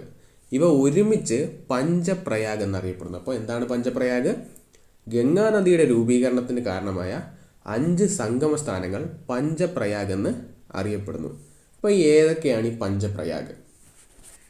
1ാമത്തെ പ്രയാഗ് വിഷ്ണു പ്രയാഗ്, 2 നന്ദപ്രയാഗ്, 3 കർണപ്രയാഗ്, 4 രുദ്രപ്രയാഗ്, 5 ദേവപ്രയാഗ്. അങ്ങനെ 5 പ്രയാഗ് പഞ്ചപ്രയാഗ് എന്ന് അറിയപ്പെടുന്നു. ഇനി നമുക്ക് ഉൽപ്പത്തി പ്രവാഹങ്ങളായ 5 നദികളെ നോക്കാം. അളകനന്ദ നദി ഉദ്ഭവിക്കുന്നത് ബദ്രിനാഥിനടുത്തുള്ള സതോപാത്ത് ഹിമാലയിൽ നിന്നാണ്. അളകനന്ദ നദി ഉദ്ഭവിക്കുന്നത് ബദ്രിനാഥിനടുത്തുള്ള സതോപാത്ത് ഹിമാലയിൽ നിന്നാണ്. ധൗളിഗംഗയുടെ ഉദ്ഭവസ്ഥാനം നിധി ചുരത്തിൽ നിന്നാണ്. എവിടെയാണ്? നിധി ചുരം നമ്മൾ പഠിച്ചതാണ്. ചുരങ്ങളെ പറ്റിയുള്ള ക്ലാസ് കണ്ടിട്ടില്ലാത്തവർ അത് മുകളിൽ ഐ ബട്ടണിൽ കൊടുക്കുന്നുണ്ട്. അത് കണ്ടിട്ട് മാത്രം ഇത് കാണുക. നിധി ചുരം ഉത്തരാഖണ്ഡിനെയും ടിബറ്റിനെയും തമ്മിൽ ബന്ധിപ്പിക്കുന്ന ഒരു ചുരമാണ് നിധി ചുരം. ഈ നിധി ചുരത്തിൽ നിന്നാണ് ധൗളിഗംഗ ഉദ്ഭവിക്കുന്നത്. അപ്പം സതോപാത്ത് ഹിമാലയിൽ നിന്ന് അളകനന്ദ ഉദ്ഭവിക്കുന്നു. നിധി ചുരത്തിൽ നിന്ന് ധൗളിഗംഗയും ഉദ്ഭവിക്കുന്നു. ഈ സതോപാത്ത് ഹിമാലയിൽ നിന്ന് ഉദ്ഭവിക്കുന്ന അളകനന്ദയും നിധി ചുരത്തിൽ നിന്ന് ഉദ്ഭവിക്കുന്ന ധൗളിഗംഗയും ചേർന്ന് സംഗമിക്കുന്ന സ്ഥലമാണ് വിഷ്ണുപ്രയാഗ്. വിഷ്ണുപ്രയാഗ്. അപ്പം അളകനന്ദയും ധൗളിഗംഗയും തമ്മിൽ സംഗമിക്കുന്ന സ്ഥലമാണ് വിഷ്ണുപ്രയാഗ്. അപ്പോൾ 1ാമത്തെ പ്രയാഗായ വിഷ്ണുപ്രയാഗിനെ കുറിച്ച് നമ്മൾ പഠിച്ചു. ഇനി നന്ദാകിനി എന്ന നദി അളകനന്ദയുമായി കൂടിച്ചേരുന്ന സ്ഥലമാണ് നന്ദപ്രയാഗ്. നന്ദപ്രയാഗ് 2ാമത്തെ പ്രയാഗാണ്. നന്ദാകിനി എന്ന നദി അളകനന്ദയുമായി കൂടിച്ചേരുന്ന സ്ഥലമാണ് നന്ദപ്രയാഗ്. പിണ്ടാർ നദി അഥവാ അതിനെ പിണ്ടാർ ഗംഗ എന്നും അറിയപ്പെടുന്നു. ഈ പിണ്ടാർ നദി അളകനന്ദയുമായി കൂടിച്ചേരുന്ന സ്ഥലമാണ് കർണപ്രയാഗ്. അപ്പോൾ നന്ദാകിനി എന്ന നദി അളകനന്ദയുമായി കൂടിച്ചേരുന്ന സ്ഥലം നന്ദപ്രയാഗും പിണ്ടാർ നദി അളകനന്ദയുമായി കൂടിച്ചേരുന്ന സ്ഥലം കർണപ്രയാഗുമാണ്. കേദാർനാഥിനടുത്തുള്ള ചോരാബാരി ഹിമാനിയിൽ നിന്ന് ഉദ്ഭവിക്കുന്ന മന്ദാകിനി നദി മന്ദാകിനി നദി അളകനന്ദയുമായി കൂടിച്ചേരുന്ന സ്ഥലമാണ് രുദ്രപ്രയാഗ്. അപ്പം മന്ദാകിനി നദി ഉദ്ഭവിക്കുന്നത് കേദാർനാഥിനടുത്തുള്ള ചോരാബാരി ഹിമാനിയിൽ നിന്നാണ്. ഈ മന്ദാകിനി നദി അളകനന്ദയുമായി കൂടിച്ചേരുന്ന സ്ഥലം രുദ്രപ്രയാഗ് എന്ന് അറിയപ്പെടുന്നു. എന്താണ് രുദ്രപ്രയാഗ്? ഇനി നമുക്ക് മുമ്പേ നമ്മൾ അവിടെ നിൽക്കട്ടെ എന്ന് പറഞ്ഞ സ്ഥലത്തേക്ക് തിരിച്ചു പോകാം. നമ്മളെന്താണ് പറഞ്ഞത്? ഭാഗീരഥി നദി അളകാപുരിയിൽ നിന്ന് ഉദ്ഭവിക്കുന്ന അളകനന്ദയുമായി കൂടിച്ചേർന്ന് ഗംഗാനദിയായി മാറുന്നു എന്നാണ് നമ്മൾ പറഞ്ഞു നിർത്തിയത്. അപ്പോൾ ഗംഗോത്രി ഹിമാലയിൽ നിന്ന് ഉദ്ഭവിച്ചു വരുന്ന ഭാഗീരഥി നദിയും, ശ്രദ്ധിക്കുക, ഗംഗോത്രി ഹിമാലയിൽ നിന്ന് ഉദ്ഭവിച്ചു വരുന്ന ഭാഗീരഥി നദിയും അളകനന്ദ നദിയും സംഗമിക്കുന്ന സ്ഥലമാണ് ദേവപ്രയാഗ്. അപ്പോൾ എന്താണ്? വിഷ്ണുപ്രയാഗ് കഴിഞ്ഞു, നന്ദപ്രയാഗ് കഴിഞ്ഞു, കർണപ്രയാഗ് കഴിഞ്ഞു, രുദ്രപ്രയാഗ് കഴിഞ്ഞിട്ട് ഈ അളകനന്ദ നദി ഇങ്ങോട്ട് ഒഴുകി വരുമ്പോൾ ഗംഗോത്രി ഹിമാലയിൽ നിന്ന് ഉദ്ഭവിച്ചു വരുന്ന ഭാഗീരഥി നദി അളകനന്ദ നദിയുമായി സംഗമിക്കുന്നു. ആ സ്ഥലത്തിനെയാണ് ദേവപ്രയാഗ് എന്ന് അറിയപ്പെടുന്നത്. ദേവപ്രയാഗ് ഉത്തരാഖണ്ഡിലാണ് സ്ഥിതി ചെയ്യുന്നത്. എവിടെയാണ്? ഉത്തരാഖണ്ഡ്. അളകനന്ദ നദിയുടെ തീരത്തുള്ള പ്രധാന പട്ടണമാണ് ബദ്രിനാഥ്. ഉത്തരാഖണ്ഡിലാണ്. അപ്പോൾ ബദ്രിനാഥ് അളകനന്ദയുടെ തീരത്താണ് സ്ഥിതി ചെയ്യുന്നത്. അളകനന്ദയിൽ സ്ഥിതി ചെയ്യുന്ന പ്രധാനപ്പെട്ട ഡാമുകളാണ് തപോവൻ, വിഷ്ണുഘട്ട്. ഇന്ത്യയിലെ ഏറ്റവും ഉയരമുള്ള ഡാം തെഹരി ഡാമാണ്. നമ്മൾ പഠിച്ചിട്ടുണ്ട്, ഇന്ത്യയിലെ ഏറ്റവും ഉയരമുള്ള ഡാം തെഹരി ഡാമാണ്. ഉത്തരാഖണ്ഡിലാണ് തെഹരി ഡാം സ്ഥിതി ചെയ്യുന്നത്. ഈ തെഹരി ഡാം സ്ഥിതി ചെയ്യുന്ന നദി ഏതാണ് എന്ന് ചോദിച്ചാൽ, തെഹരി ഡാം സ്ഥിതി ചെയ്യുന്ന നദി ഏതാണ് എന്ന് ചോദിച്ചാൽ അത് ഭാഗീരഥി നദിയാണ്. എന്താണ്? ഭാഗീരഥി നദി. ഗംഗാനദി ഉത്തരേന്ത്യൻ സമതലത്തിലേക്ക് പ്രവേശിക്കുന്നത് എവിടെ വെച്ചാണ്? ഗംഗാനദി ഉത്തരേന്ത്യൻ സമതലങ്ങളിലേക്ക് പ്രവേശിക്കുന്നത് ഹരിദ്വാറിൽ വെച്ചാണ്. എവിടെയാണ്? ഹരിദ്വാർ. ഉത്തരാഖണ്ഡിലെ ഹരിദ്വാറിൽ വെച്ചാണ് ഗംഗാനദി ഉത്തരേന്ത്യൻ സമതലത്തിലേക്ക് പ്രവേശിക്കുന്നത്. ഗംഗാനദി ഒഴുകുന്ന സംസ്ഥാനങ്ങൾ 4 ഗംഗാനദി ഒഴുകുന്ന സംസ്ഥാനങ്ങൾ 4 ഏതൊക്കെയാണ്? ഉത്തരാഖണ്ഡ്, ഉത്തർപ്രദേശ്, ബീഹാർ, ബംഗാൾ. ഈ സംസ്ഥാനങ്ങളിൽ ഗംഗാനദി ഏറ്റവും കൂടുതൽ ഒഴുകുന്ന സംസ്ഥാനം ഉത്തർപ്രദേശാണ്. അപ്പോൾ ഉത്തർപ്രദേശിൽ കൂടിയാണ് ഗംഗാനദി ഏറ്റവും കൂടുതൽ ഒഴുകുന്നത്. 1450 കിലോമീറ്ററാണ് ഉത്തർപ്രദേശിൽ കൂടി ഗംഗാനദി ഒഴുകുന്നത്. ഭാരതത്തിൻ്റെ മർമ്മസ്ഥാനമെന്ന് ഗംഗാനദിയെ വിശേഷിപ്പിക്കുന്നു. എന്താണ്? ഭാരതത്തിൻ്റെ മർമ്മസ്ഥാനമെന്ന് ഗംഗാനദിയെ വിശേഷിപ്പിക്കുന്നു. ഗംഗയുടെ തീരത്തുള്ള നഗരങ്ങൾ ഏതെല്ലാമാണ്? ഗംഗയുടെ തീരത്തുള്ള നഗരങ്ങൾ ഏതെല്ലാമാണ്? ഉത്തർപ്രദേശ് സംസ്ഥാനത്തിൽ വാരണാസി, അലഹബാദ്, കാൺപൂർ, കനൗജ്, ഫറൂഖാബാദ് എന്നീ നഗരങ്ങളും ഉത്തരാഖണ്ഡ് സംസ്ഥാനത്തിൽ ഹരിദ്വാർ, ഋഷികേശ് എന്ന 2 നഗരങ്ങളും ബീഹാർ സംസ്ഥാനത്തിൽ പാട്ന, ഹാജിപൂർ നഗരങ്ങളും ഗംഗയുടെ തീരത്തായി സ്ഥിതി ചെയ്യുന്നു. അപ്പോൾ ഏതൊക്കെയാണ്? വാരണാസി, അലഹബാദ്, കാൺപൂർ, കനൗജ്, ഫറൂഖാബാദ്, ഹരിദ്വാർ, ഋഷികേശ്, പാട്ന, ഹാജിപൂർ. അപ്പോൾ ഗംഗയുടെ തീരത്തുള്ള നഗരങ്ങളാണ് ഇവ. ഗംഗയുടെ തീരത്തുള്ള നഗരങ്ങളിൽ ഏറ്റവും ജനസംഖ്യ കൂടിയ നഗരം ഏതാണ് എന്ന് ചോദിച്ചാൽ, ഗംഗയുടെ തീരത്തുള്ള നഗരങ്ങളിൽ ഏറ്റവും ജനസംഖ്യ കൂടിയ നഗരം കാൺപൂറാണ്. ഉത്തർപ്രദേശിലെ കാൺപൂറാണ് ഏറ്റവും ജനസംഖ്യ കൂടിയ ഗംഗാതീരത്തുള്ള നഗരം. മഹാത്മാഗാന്ധി സേതു ഏത് നദിക്ക് കുറുകെയാണ്? മഹാത്മാഗാന്ധി സേതു എന്ന പാലം ഏത് നദിക്ക് കുറുകെയാണ്? ഗംഗാ നദിക്ക് കുറുകെയാണ്. പാറ്റ്നയിലാണ് ഈ മഹാത്മാഗാന്ധി സേതു സ്ഥിതി ചെയ്യുന്നത്. ഗംഗാ നദിക്ക് കുറുകെ പശ്ചിമ ബംഗാളിൽ നിർമ്മിച്ചിരിക്കുന്ന തടയണ ഏതാണ്? ഫറാക്ക ബാരേജ്. എന്താണ്? ഫറാക്ക ബാരേജ്. 1975 ഫറാക്ക ബാരേജ് നിർമ്മിക്കുന്നത്.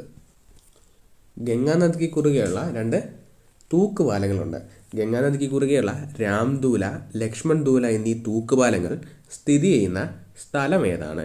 ഗംഗാ നദിക്ക് കുറുകെയുള്ള രാംദൂല, ലക്ഷ്മൺ ദൂല എന്നീ തൂക്കുപാലങ്ങൾ സ്ഥിതി ചെയ്യുന്ന സ്ഥലമാണ് ഋഷികേശ്. എവിടെയാണ്?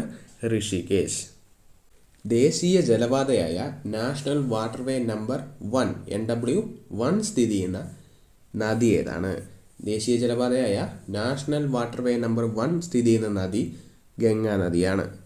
നാഷണൽ വാട്ടർവേ നമ്പർ 1 ബന്ധിപ്പിക്കുന്ന സ്ഥലങ്ങൾ ഏതെല്ലാമാണ്? നാഷണൽ വാട്ടർവേ നമ്പർ 1 ബന്ധിപ്പിക്കുന്ന സ്ഥലങ്ങളാണ് അലഹബാദ്, ഹാൽദിയ. എവിടെയാണ്? അലഹബാദ്, ഹാൽദിയ. ലോകത്തിലെ ഏറ്റവും വലിയ ഡെൽറ്റ പ്രദേശം ഏതാണ്? ലോകത്തിലെ ഏറ്റവും വലിയ ഡെൽറ്റ പ്രദേശമാണ് ഗംഗാ ബ്രഹ്മപുത്ര ഡെൽറ്റ. ഏതാണ്? ഗംഗാ ബ്രഹ്മപുത്ര ഡെൽറ്റ. സുന്ദർബൻസ് ഡെൽറ്റ എന്നും ഇത് അറിയപ്പെടുന്നു. എന്താണ് സുന്ദർബൻസ് ഡെൽറ്റ? ഗംഗ ബ്രഹ്മപുത്ര നദികളിലെ നിക്ഷേപണ ഫലമായി രൂപം കൊണ്ടിരിക്കുന്ന ഡെൽറ്റയാണ് ഈ സുന്ദർബൻസ്. അത് ഓർത്തിരിക്കുക. പശ്ചിമ ബംഗാൾ, ബംഗ്ലാദേശ് എന്നീ സ്ഥലങ്ങളിലായി ഈ ഡെൽറ്റ വ്യാപിച്ചു കിടക്കുന്നു. അത് ഓർത്തു വെക്കുക. ലോകത്തിലെ ഏറ്റവും വലിയ കണ്ടൽക്കാടും സുന്ദർബൻസ് ആണ്. അപ്പോൾ ലോകത്തിലെ ഏറ്റവും വലിയ കണ്ടൽക്കാടും സുന്ദർബൻസ് ആണ്. ഇന്ത്യയുടെ ദേശീയ ജലജീവി ഏതാണ്? ഇന്ത്യയുടെ ദേശീയ ജലജീവി ഏതാണ്? ഗംഗാ ഡോൾഫിനാണ് ഇന്ത്യയുടെ ദേശീയ ജലജീവി. നമ്മൾ മുമ്പ് നമാമി ഗംഗയെ പറ്റി പറഞ്ഞു. നമാമി ഗംഗ ഗംഗാ നദിയുടെ സംരക്ഷണത്തിനും ശുചീകരണത്തിനും വേണ്ടി കേന്ദ്ര സർക്കാർ നടപ്പിലാക്കിയ ഒരു പദ്ധതിയാണ് എന്ന് നമ്മൾ മുമ്പ് പഠിച്ചതാണ് നമാമി ഗംഗ. ഈ നമാമി ഗംഗ പദ്ധതി പ്രകാരം ഉത്തർപ്രദേശിലെ 5 ഗ്രാമങ്ങളെ ദത്തെടുത്ത ഇന്ത്യയിലെ IIT ഏതാണ്? അപ്പം ഉത്തർപ്രദേശിലെ 5 ഗ്രാമങ്ങളെ നമാമി ഗംഗ പദ്ധതി പ്രകാരം ദത്തെടുത്ത ഇന്ത്യയിലെ IIT ഏതാണ്?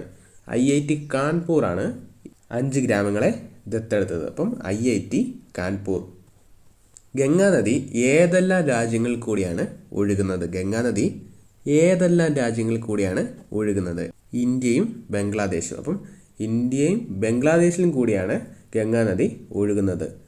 ഈ ഗംഗാജല സന്ധിയിൽ ഒപ്പുവെച്ച രാജ്യങ്ങൾ ഏതെല്ലാമാണ് എന്ന് ചോദിച്ചാൽ, ഗംഗാജല സന്ധിയിൽ ഒപ്പുവെച്ച രാജ്യങ്ങളാണ് ഇന്ത്യ, ബംഗ്ലാദേശ്. 1996 ഡിസംബർ 12 ഗംഗാജല സന്ധിയിൽ ഇന്ത്യയും ബംഗ്ലാദേശും ഒപ്പിടുന്നത്. ഇനി മറ്റൊരു സംഗമസ്ഥാനം കൂടി നമുക്ക് പഠിക്കാനുണ്ട്. ഏറ്റവും പ്രധാനപ്പെട്ട സംഗമസ്ഥാനമാണ് ഗംഗ, യമുന, സരസ്വതി നദികളുടെ സംഗമസ്ഥാനം അറിയപ്പെടുന്നത്. അപ്പോൾ ഏതൊക്കെയാണ്? ഗംഗ, യമുന, സരസ്വതി നദികളുടെ സംഗമസ്ഥാനം അറിയപ്പെടുന്നത് ത്രിവേണി സംഗമം എന്നാണ്. എന്താണ് ത്രിവേണി സംഗമം? ഈ ത്രിവേണി സംഗമം സ്ഥിതി ചെയ്യുന്നത് അലഹബാദിലാണ്. എവിടെയാണ്? അലഹബാദ്. ഉത്തർപ്രദേശിലെ അലഹബാദിലാണ് ത്രിവേണി സംഗമം സ്ഥിതി ചെയ്യുന്നത്. 12 വർഷത്തിലൊരിക്കൽ മഹാകുംഭമേള നടത്തുന്ന സ്ഥലം ഏതാണ്? 12 വർഷത്തിലൊരിക്കൽ മഹാകുംഭമേള നടത്തുന്ന സ്ഥലം ഏതാണ്? അത് ഈ അലഹബാദിലെ ത്രിവേണി സംഗമത്തിലാണ് കുംഭമേള നടക്കുന്നത്. അപ്പം 6 വർഷം കൂടുമ്പോൾ അവിടെ അർദ്ധ കുംഭമേളയും ആഘോഷിക്കാറുണ്ട്. അപ്പം 12 വർഷത്തിലൊരിക്കൽ മഹാകുംഭമേള നടക്കുന്ന സ്ഥലം, അല്ലെങ്കിൽ 6 വർഷം കൂടുമ്പോൾ അർദ്ധ കുംഭമേള നടക്കുന്ന സ്ഥലം ത്രിവേണി സംഗമമാണ്. ത്രിവേണി സംഗമം സ്ഥിതി ചെയ്യുന്നത് ഉത്തർപ്രദേശിലെ അലഹബാദിലാണ്. വരുണ, അസി എന്നീ 2 പോഷക നദികൾ ഗംഗയോട് ചേരുന്ന സ്ഥലം ഏതാണ്? വരുണ, അസി എന്ന 2 പോഷക നദികൾ ഗംഗയോട് ചേരുന്ന സ്ഥലമാണ് വാരാണസി. എവിടെയാണ്?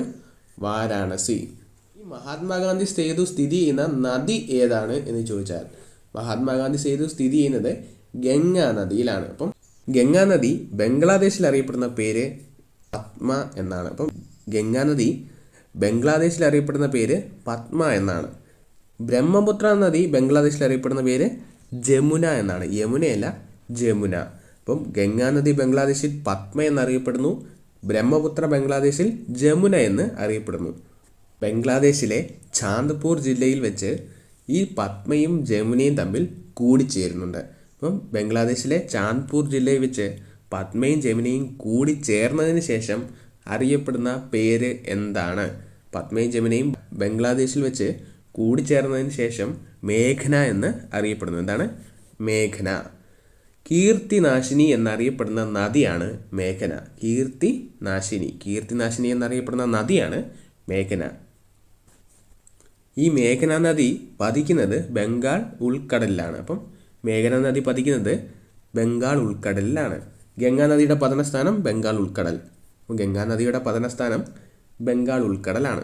ഇനി നമുക്ക് ഗംഗയുടെ പ്രധാനപ്പെട്ട പോഷക നദികളെക്കുറിച്ച് പഠിക്കാം. ഗംഗയുടെ പ്രധാനപ്പെട്ട പോഷക നദികൾ, ട്രിബ്യൂട്ടറീസ്. ഒന്നാമത്തത് യമുനയാണ്. യമുന, കോസി, രാംഗംഗ, സോൺ, ഘാഗ്ര, ഗോമതി, ഗണ്ഡക്, മഹാനന്ദ, ദാമോദർ. ഇവയൊക്കെയാണ് ഗംഗയുടെ പ്രധാനപ്പെട്ട പോഷക നദികൾ. അപ്പോൾ ഏതൊക്കെയാണ്? യമുന, കോസി, രാംഗംഗ, സോൺ, ഘാഗ്ര, ഗോമതി, ഗണ്ഡക്, മഹാനന്ദ, ദാമോദർ. അപ്പോൾ ഇവയ്ക്കാണ് ഗംഗയുടെ പ്രധാന പോഷക നദികൾ. ഏറ്റവും കൂടുതൽ പോഷക നദികളുള്ള ഹിമാലയൻ നദിയാണ് ഗംഗ. ഏറ്റവും കൂടുതൽ പോഷക നദികളുള്ള ഹിമാലയൻ നദിയാണ് ഗംഗ. ഇനി നമുക്ക് ഗംഗയുടെ പ്രധാനപ്പെട്ട പോഷക നദികളൊന്നായ യമുനയെക്കുറിച്ച് പഠിക്കാം. യമുന. അപ്പോൾ ഗംഗയുടെ ഏറ്റവും വലിയ പോഷക നദിയാണ് യമുന. ഗംഗയുടെ ഏറ്റവും വലിയ പോഷക നദിയാണ് യമുന. നീളം 1375 കിലോമീറ്ററാണ് യമുനയുടെ നീളം. യമുനയുടെ ഉത്ഭവസ്ഥാനം ഉത്തരാഖണ്ഡിലെ യമുനോത്രി ഹിമാനിയിലാണ്. അപ്പോൾ യമുനയുടെ ഉത്ഭവസ്ഥാനം ഉത്തരാഖണ്ഡിലെ യമുനോത്രി ഹിമാനിയിലാണ്. വേദകാലത്ത് യമുന അറിയപ്പെട്ടിരുന്ന പേര് എന്താണ്? വേദകാലത്ത് അഥവാ പുരാണങ്ങളിൽ യമുന അറിയപ്പെട്ടിരുന്ന പേര് കാളിന്തി എന്നായിരുന്നു. എന്താണ്? കാളിന്തി. കടലിൽ നേരിട്ട് പതിക്കാത്ത നദികളിൽ വെച്ച് ഏറ്റവും വലിയ നദിയാണ് യമുന. അപ്പം കടലിൽ നേരിട്ട് പതിക്കാത്ത നദികളിൽ ഏറ്റവും വലിയ നദിയാണ് യമുന.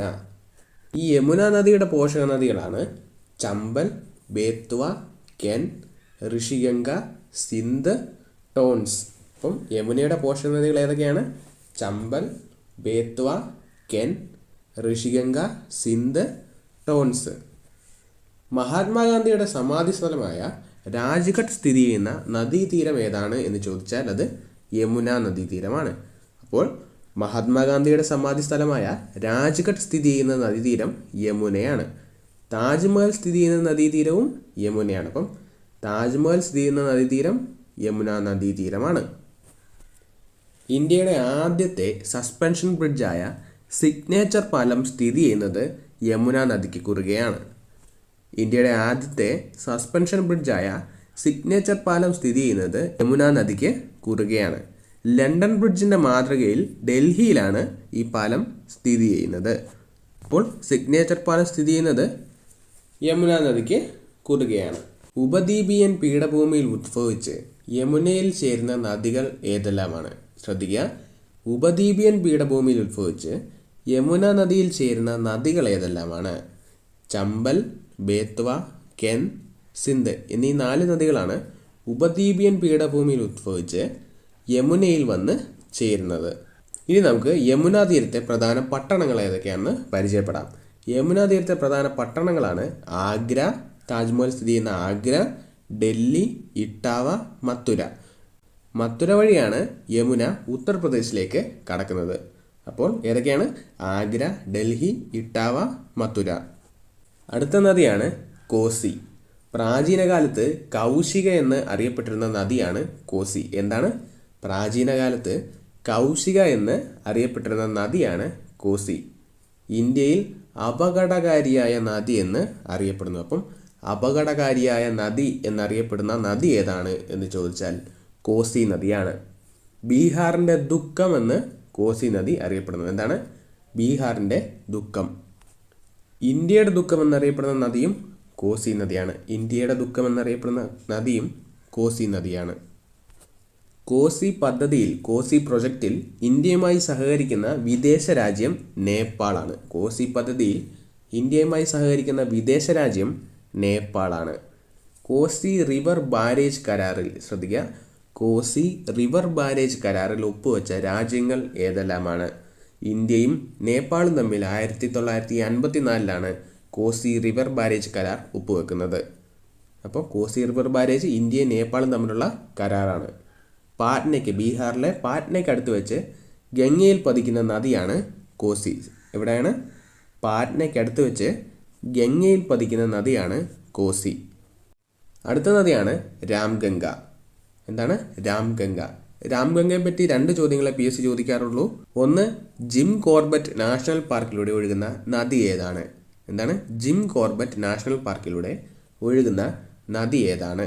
രാംഗംഗ. അപ്പോൾ രാംഗംഗ ജിം കോർബറ്റ് നാഷണൽ പാർക്കിലൂടെയാണ് ഒഴുകുന്നത്. മൊറാദാബാദ് എന്ന നഗരം രാംഗംഗ നദിക്കരയിലാണ്. അപ്പം മൊറാദാബാദ് നഗരം രാംഗംഗ നദിക്കരയിലാണ് സ്ഥിതി ചെയ്യുന്നത്. അടുത്ത നദിയാണ് ബേത്വ നദി. എന്താണ്? ബേത്വ. ബേത്വ നദിയുടെ ഉത്ഭവസ്ഥാനം വിന്ധ്യാപർവ്വതത്തിൽ നിന്നാണ്. ബേത്വ നദിയുടെ ഉത്ഭവസ്ഥാനം വിന്ധ്യാപർവ്വതത്തിൽ നിന്നാണ്. മധ്യപ്രദേശിൻ്റെ ഗംഗ എന്നറിയപ്പെടുന്ന നദിയാണ് ബേത്വ. എന്താണ്? മധ്യപ്രദേശിൻ്റെ ഗംഗ എന്നറിയപ്പെടുന്ന നദിയാണ് ബേത്വ. മധ്യപ്രദേശിലെ വിദിശ ബേത്വ നദീതീരത്ത് സ്ഥിതി ചെയ്യുന്ന പ്രധാന നഗരമാണ്. ഇപ്പോൾ മധ്യപ്രദേശിലെ വിദിശ ബേത്വ നദീതീരത്ത് സ്ഥിതി ചെയ്യുന്ന പ്രധാന നഗരമാണ്. ബേത്വ നദിയിലെ ഡാമുകളാണ് രാജ്ഘട്ട് ഡാമും മാതാതില ഡാമും. അപ്പോൾ ഏതൊക്കെയാണ്? രാജ്ഘട്ട് ഡാമും മാതാതില ഡാമും. ഇപ്പം മധ്യപ്രദേശിൻ്റെ ഗംഗ എന്ന് ബേത്വ അറിയപ്പെടുന്നു. അടുത്ത നദിയാണ് ചമ്പൽ. വേദകാലത്ത് ചമ്പൽ നദി അറിയപ്പെട്ടിരുന്നത് ചർമ്മനദി എന്നായിരുന്നു. എന്താണ്? ചർമ്മനദി. ഈ ചമ്പൽ നദീതീരത്തുള്ള പട്ടണങ്ങളാണ് കോട്ട, റാവത്ത്പട്ട, ഗ്വാളിയാർ. അപ്പോൾ രാജസ്ഥാൻ സംസ്ഥാനത്തിൽ കോട്ടയും റാവത്ത്പട്ടയും മധ്യപ്രദേശിൽ ഗ്വാളിയാറും ചമ്പൽ നദീതീരത്ത് സ്ഥിതി ചെയ്യുന്നു. ചമ്പൽ നദിയിലെ പ്രധാന അണക്കെട്ടുകളാണ് Gandhi Sagar dam, Jawahar Sagar dam, Rana Pratap Sagar dam. അപ്പോൾ ഏതൊക്കെയാണ്? മധ്യപ്രദേശിൽ ഗാന്ധി സാഗർ ഡാം, രാജസ്ഥാനിൽ ജവഹർ സാഗർ ഡാമും റാണ പ്രതാപ് സാഗർ ഡാമും ചമ്പൽ നദിയിൽ സ്ഥിതി ചെയ്യുന്നു. ചമ്പൽ നദിയുടെ പോഷക നദിയാണ് ക്ഷിപ്ര. അപ്പം ചമ്പൽ നദിയുടെ പോഷക നദിയാണ് ക്ഷിപ്ര. ഈ ക്ഷിപ്ര നദീതീരത്ത് സ്ഥിതി ചെയ്യുന്ന പട്ടണമാണ് ഉജ്ജയിനി. അപ്പം ക്ഷിപ്ര നദീതീരത്ത് സ്ഥിതി ചെയ്യുന്ന പട്ടണമാണ് ഉജ്ജയിനി. മധ്യപ്രദേശിലെ ഉജ്ജയിനി ക്ഷിപ്ര നദീതീരത്താണ് സ്ഥിതി ചെയ്യുന്നത്. അടുത്ത നദിയാണ് കെൻ. കെൻ നദിയുടെ ഉത്ഭവസ്ഥാനം കെയ്മൂർ മലനിരകളാണ്. അപ്പം കെൻ നദിയുടെ ഉത്ഭവസ്ഥാനം കെയ്മൂർ മലനിരകളാണ്. മധ്യപ്രദേശിലെ കെയ്മൂർ മലനിരകളിൽ നിന്നാണ് കെൻ നദി ഉദ്ഭവിക്കുന്നത്. കെൻ നദിയെപ്പറ്റി ചോദിച്ചിട്ടുള്ള ഏറ്റവും പ്രധാനപ്പെട്ട ചോദ്യം മധ്യപ്രദേശിലെ പന്ന ദേശീയോദ്യാനത്തിലൂടെ ഒഴുകുന്ന നദി ഏതാണ്? എന്താണ് ക്വസ്റ്റ്യൻ? എന്താണ്? മധ്യപ്രദേശിലെ പന്ന ദേശീയോദ്യാനത്തിലൂടെ ഒഴുകുന്ന നദിയാണ് കെൻ. കെൻ നദിയിലെ പ്രധാന വെള്ളച്ചാട്ടങ്ങൾ ഏതൊക്കെയാണ് എന്ന് ചോദിച്ചാൽ റാണെ, പാണ്ഡവ് എന്നീ വെള്ളച്ചാട്ടങ്ങളാണ്. അപ്പം മധ്യപ്രദേശിലെ റാണെ, പാണ്ഡവ് എന്നീ വെള്ളച്ചാട്ടങ്ങൾ കെൻ നദിയിലാണ് സ്ഥിതി ചെയ്യുന്നത്. മധ്യപ്രദേശിലെ പന്ന ദേശീയോദ്യാനത്തിലൂടെ ഒഴുകുന്ന നദിയാണ് കെൻ. ഇനി അടുത്ത നദിയാണ് സോൺ. ഗംഗയുടെ ഏക ഉപദ്വീപീയ പോഷക നദിയാണ് സോൺ. ശ്രദ്ധിക്കുക, ഗംഗയുടെ ഏക ഉപദ്വീപീയ പോഷക നദിയാണ് സോൺ. സോൺ നദിയുടെ ഉത്ഭവസ്ഥാനം മധ്യപ്രദേശിലെ അമർകണ്ടകിൽ നിന്നാണ്. അപ്പം എവിടെ നിന്നാണ്? മധ്യപ്രദേശിലെ അമർകണ്ടകിൽ നിന്നാണ് സോൺ നദി ഉദ്ഭവിക്കുന്നത്. പാടലീപുത്രം ഏത് നദിക്കരയിലായിരുന്നു എന്നാണ് കരുതപ്പെടുന്നത്? പാടലീപുത്രം സോൺ നദിക്കരയിലായിരുന്നു എന്നാണ് കരുതപ്പെടുന്നത്. അപ്പം പാടലീപുത്രം സോൺ നദിക്കരയിലായിരുന്നു. സോൺ നദിക്ക് കുറുകെ ബീഹാറിൽ സ്ഥിതി ചെയ്യുന്ന തടയണയാണ് ഇന്ദ്രാപുരി. സോൺ നദിക്ക് കുറുകെ ബീഹാറിൽ സ്ഥിതി ചെയ്യുന്ന തടയണയാണ് ഇന്ദ്രാപുരി. സോൺ നദിയിലെ അണക്കെട്ടാണ് ബാണാസാഗർ അണക്കെട്ട്. ബാണാസുര സാഗർ അല്ല, ബാണാസാഗർ അണക്കെട്ട് സോൺ നദിയിലെ അണക്കെട്ടാണ്. നെഹ്റു സേതു സ്ഥിതി ചെയ്യുന്നത് സോൺ നദിയിലാണ്. നെഹ്റു സേതു സ്ഥിതി ചെയ്യുന്നത് സോൺ നദിയിലാണ്. ഈ സോൺ നദിയുടെ പോഷക നദിയാണ് റിഹാന്ത്. സോൺ നദിയുടെ പോഷക നദിയാണ് റിഹാന്ത്. റിഹാന്ത് പദ്ധതിയുടെ ഭാഗമായ കൃത്രിമ തടാകം ഏതാണ് എന്ന് ചോദിച്ചാൽ റിഹാന്ത് പദ്ധതിയുടെ ഭാഗമായ കൃത്രിമ തടാകം ഏതാണ് എന്ന് ചോദിച്ചാൽ ഗോവിന്ദ് വല്ലഭ് പന്ത് സാഗർ ഡാം. എന്താണ്? ഗോവിന്ദ് വല്ലഭ് പന്ത് സാഗർ. UP ഉത്തർപ്രദേശിലാണ് ഇത് സ്ഥിതി ചെയ്യുന്നത്. അടുത്ത നദിയാണ് ടോൺസ്. യമുനയുടെ ഏറ്റവും വലിയ പോഷക നദിയാണ് ടോൺസ്. അപ്പോൾ ഗംഗയുടെ ഏറ്റവും വലിയ പോഷക നദി യമുനയായിരുന്നു. യമുനയുടെ ഏറ്റവും വലിയ പോഷക നദിയാണ് ടോൺസ്. ടോൺസ് നദിയുടെ പ്രാചീന നാമം തമസ നദി എന്നായിരുന്നു. ടോൺസ് നദിയുടെ പ്രാചീന നാമം തമസ നദി എന്നായിരുന്നു. വാൽമീകി മഹർഷിയുടെ ആശ്രമം തമസ നദിക്കരയിലായിരുന്നു എന്നായിരുന്നു വിശ്വാസം. എന്താണ്? വാൽമീകി മഹർഷിയുടെ ആശ്രമം തമസ നദിക്കരയിലായിരുന്നു എന്നാണ് വിശ്വാസം. ഡെറാഡൂൺ ടോൺസ് നദിക്കരയിലാണ് സ്ഥിതി ചെയ്യുന്നത്. അപ്പം ഡെറാഡൂണിനെ പറ്റിയൊക്കെ നമ്മൾ കഴിഞ്ഞ ക്ലാസ്സുകളിൽ പഠിച്ചിട്ടുള്ളതാണ്. അപ്പോൾ ഡെറാഡൂൺ ടോൺസ് നദിക്കരയിലാണ് സ്ഥിതി ചെയ്യുന്നത്. അപ്പോൾ എന്താണ്? മറക്കരുത്, യമുനയുടെ ഏറ്റവും വലിയ പോഷക നദി ടോൺസ് ആണ്. അടുത്ത നദിയാണ് ഘാഗ്ര. എന്താണ്? ഘാഗ്ര. ടിബറ്റിലെ മാനസ സരോവർ തടാകത്തിൽ നിന്ന് ഉദ്ഭവിക്കുന്ന ഗംഗയുടെ പോഷക നദിയാണ് ഘാഗ്ര. ടിബറ്റിലെ മാനസ സരോവർ തടാകത്തിൽ നിന്ന് ഉദ്ഭവിക്കുന്ന ഗംഗയുടെ പോഷക നദിയാണ് ഘാഗ്ര. അടുത്ത നദിയാണ് ഗോമതി. ഗോമതി നദിയുടെ ഉദ്ഭവസ്ഥാനം ഉത്തർപ്രദേശിലെ പീലിഭിത്തിൽ നിന്നാണ്. എന്താണ്? പീലിഭിത്ത്. ഗോമതി നദിയുടെ ഉദ്ഭവസ്ഥാനം ഉത്തർപ്രദേശിലെ പീലിഭിത്താണ്. ലക്നൗ നഗരം സ്ഥിതി ചെയ്യുന്നത് ഗോമതി നദിക്കരയിലാണ്. പ്രധാനപ്പെട്ട കാര്യമാണ്, ലക്നൗ നഗരം സ്ഥിതി ചെയ്യുന്നത് ഗോമതി നദിക്കരയിലാണ്. അടുത്ത നദിയാണ് ഗന്ദക്. നേപ്പാളിൽ നാരായണി എന്നറിയപ്പെടുന്ന ഗംഗയുടെ പോഷക നദിയാണ് ഗണ്ഡക്. അപ്പം നേപ്പാളിൽ നാരായണി എന്നറിയപ്പെടുന്ന ഗംഗയുടെ പോഷക നദിയാണ് ഗണ്ഡക്. ബീഹാറിലെ വാൽമീകി നാഷണൽ പാർക്കിലൂടെ ഒഴുകുന്ന നദിയാണ് ഗണ്ഡക്. എന്താണ്? ബീഹാറിലെ വാൽമീകി നാഷണൽ പാർക്കിലൂടെ ഒഴുകുന്ന നദിയാണ് ഗണ്ഡക്. അടുത്ത നദിയാണ് ഹൂഗ്ലി. ഇത് പ്രധാനപ്പെട്ട ഒരു കാര്യമാണ്. ഹൂഗ്ലി ഗംഗയുടെ ഏറ്റവും വലിയ കൈവഴിയാണ്. പോഷക നദിയല്ല, കൈവഴി, ഡിസ്ട്രിബ്യൂട്ടറി എന്ന് പറയും. അപ്പോൾ എന്താണ് ഈ കൈവഴിയും പോഷക നദിയും തമ്മിലുള്ള വ്യത്യാസമെന്ന് നിങ്ങളൊന്ന് അറിഞ്ഞിരിക്കുക. ട്രിബ്യൂട്ടറി അല്ലെങ്കിൽ പോഷക നദി എന്ന് പറഞ്ഞാൽ നമ്മുടെ മെയിൻ റിവറിലേക്ക് ഒഴുകുന്ന നദികളെയാണ് പോഷക നദികൾ എന്ന് പറയുന്നത്. ഈ മെയിൻ നദികളിൽ നിന്ന്, അതായത് ഗംഗ പോലുള്ള മെയിൻ നദിയിൽ നിന്ന് ദൂരേക്ക് ഒഴുകി മാറുന്ന നദികളെ കൈവഴിയെന്നും പറയുന്നു. അപ്പം tributary flows towards the main river and distributary flows away from the main river എന്ന് ഓർത്തു വെക്കുക. അപ്പോൾ ഗംഗയുടെ ഏറ്റവും വലിയ ഡിസ്ട്രിബ്യൂട്ടറി അഥവാ കൈവഴി ഹൂഗ്ലിയാണ്. ഹൂഗ്ലി നദീതീരത്തുള്ള പ്രധാന നഗരങ്ങൾ ഏതെല്ലാമാണ്? ഹൂഗ്ലി നദീതീരത്തുള്ള പ്രധാന നഗരങ്ങളാണ് കൊൽക്കത്തയും ഹൗറയും. ഏതൊക്കെയാണ്? കൊൽക്കത്തയും ഹൗറയും. ഹൂഗ്ലി നദിയുടെ അഴിമുഖത്ത് സ്ഥിതി ചെയ്യുന്ന നഗരമാണ് കൊൽക്കത്ത. എന്താണ്? ഹൂഗ്ലി നദിയുടെ അഴിമുഖത്ത് സ്ഥിതി ചെയ്യുന്ന നഗരമാണ് കൊൽക്കത്ത. ഗംഗാസാഗർ ദ്വീപ് സ്ഥിതി ചെയ്യുന്ന നദി ഹൂഗ്ലി നദിയാണ്. ഏകദേശം ഗംഗയുടെ അഴിമുഖത്ത് സ്ഥിതി ചെയ്യുന്ന ദ്വീപ് ഗംഗാസാഗർ ദ്വീപ് എന്നും ചോദിക്കാറുണ്ട്. അപ്പോൾ ഗംഗാസാഗർ ദ്വീപ് സ്ഥിതി ചെയ്യുന്ന നദി ഹൂഗ്ലി നദിയാണ്. ഹൂഗ്ലി നദിയിലെ പ്രധാന പാലങ്ങൾ ഏതൊക്കെയാണ്? ഹൂഗ്ലി നദിയിലെ പ്രധാന പാലങ്ങൾ ഏതൊക്കെയാണ്? ഹൗറ പാലം, വിവേകാനന്ദ സേതു, നിവേദിത സേതു, വിദ്യാസാഗർ സേതു. അപ്പോൾ ഏതൊക്കെയാണ്? ഹൗറ പാലം, വിവേകാനന്ദ സേതു, നിവേദിത സേതു, വിദ്യാസാഗർ സേതു. ഇവ നാലും ഹൂഗ്ലി നദിയിലാണ് സ്ഥിതി ചെയ്യുന്നത്. ഹൗറ പാലത്തിൻ്റെ ഇപ്പോഴത്തെ പേര് എന്താണ്? ഹൗറ പാലത്തിൻ്റെ ഇപ്പോഴത്തെ പേരാണ് രവീന്ദ്ര സേതു. എന്താണ്? രവീന്ദ്ര സേതു. ഒരു വേലിയേറ്റ നദിക്ക് ഉദാഹരണമാണ് ഹൂഗ്ലി. എന്താണ്? വേലിയേറ്റ നദിക്ക് ഉദാഹരണമാണ് ഹൂഗ്ലി. ഇന്ത്യയിലെ ആദ്യ അന്തർജലീന റെയിൽ തുരങ്കം നിർമ്മിച്ചിരിക്കുന്നത് ഈ ഹൂഗ്ലി നദിയിലാണ്. അപ്പം ഇന്ത്യയിലെ ആദ്യ അന്തർജലീന റെയിൽ തുരങ്കം നിർമ്മിച്ചിരിക്കുന്നത് ഹൂഗ്ലി നദിയിലാണ്. ഹൂഗ്ലി നദിയുടെ പോഷക നദികളാണ് ദാമോദറും രൂപ് നാരായൺ നദികളും. അപ്പോൾ ഏതൊക്കെയാണ്? ദാമോദറും രൂപ് നാരായൺ നദികളാണ് ഹൂഗ്ലി നദിയുടെ പോഷക നദികൾ. അപ്പം ഓർത്തിരിക്കുക, ഗംഗയുടെ ഏറ്റവും വലിയ കൈവഴിയാണ് ഹൂഗ്ലി. ഹൗറ പാലം സ്ഥിതി ചെയ്യുന്നത് ഹൂഗ്ലിയിലാണ്. ദാമോദർ നദിയുടെ ഉത്ഭവസ്ഥാനം ഛോട്ടാ നാഗ്പൂർ പീഠഭൂമിയാണ്. അപ്പം ഛോട്ടാ നാഗ്പൂർ പീഠഭൂമിയിൽ നിന്നാണ് ദാമോദർ നദി ഉത്ഭവിക്കുന്നത്. ജൈവ മരുഭൂമി എന്നറിയപ്പെടുന്ന നദിയാണ് ദാമോദർ. എന്താണ്?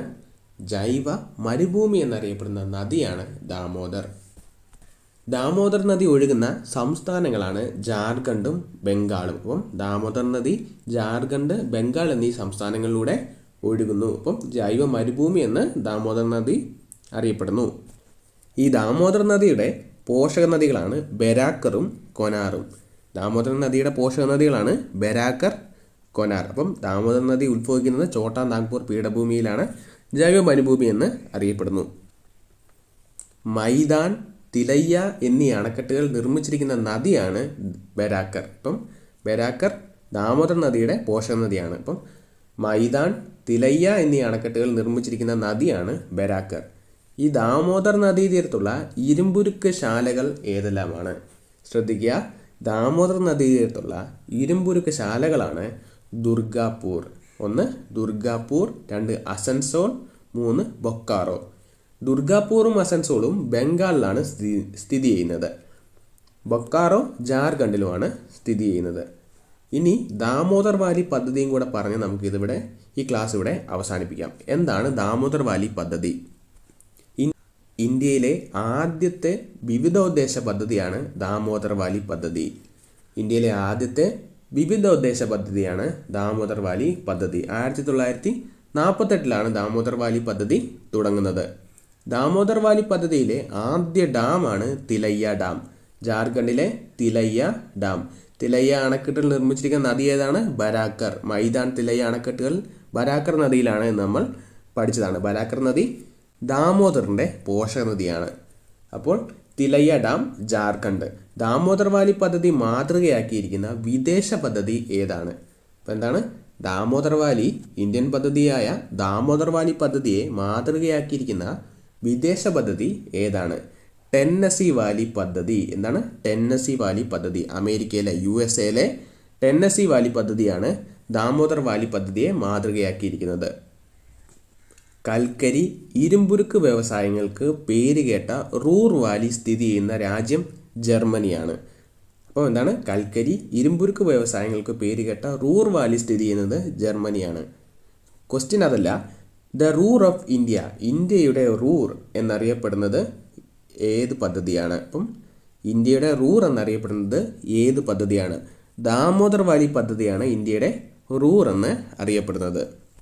അപ്പോൾ ഇത്രയൊക്കെയാണ് ഗംഗയും അതിനെ ബന്ധപ്പെട്ടിട്ടുള്ള നദികളെക്കുറിച്ച് നമുക്ക് പഠിക്കാനുള്ളത്. അപ്പോൾ എന്താണ് ബ്രഹ്മപുത്ര?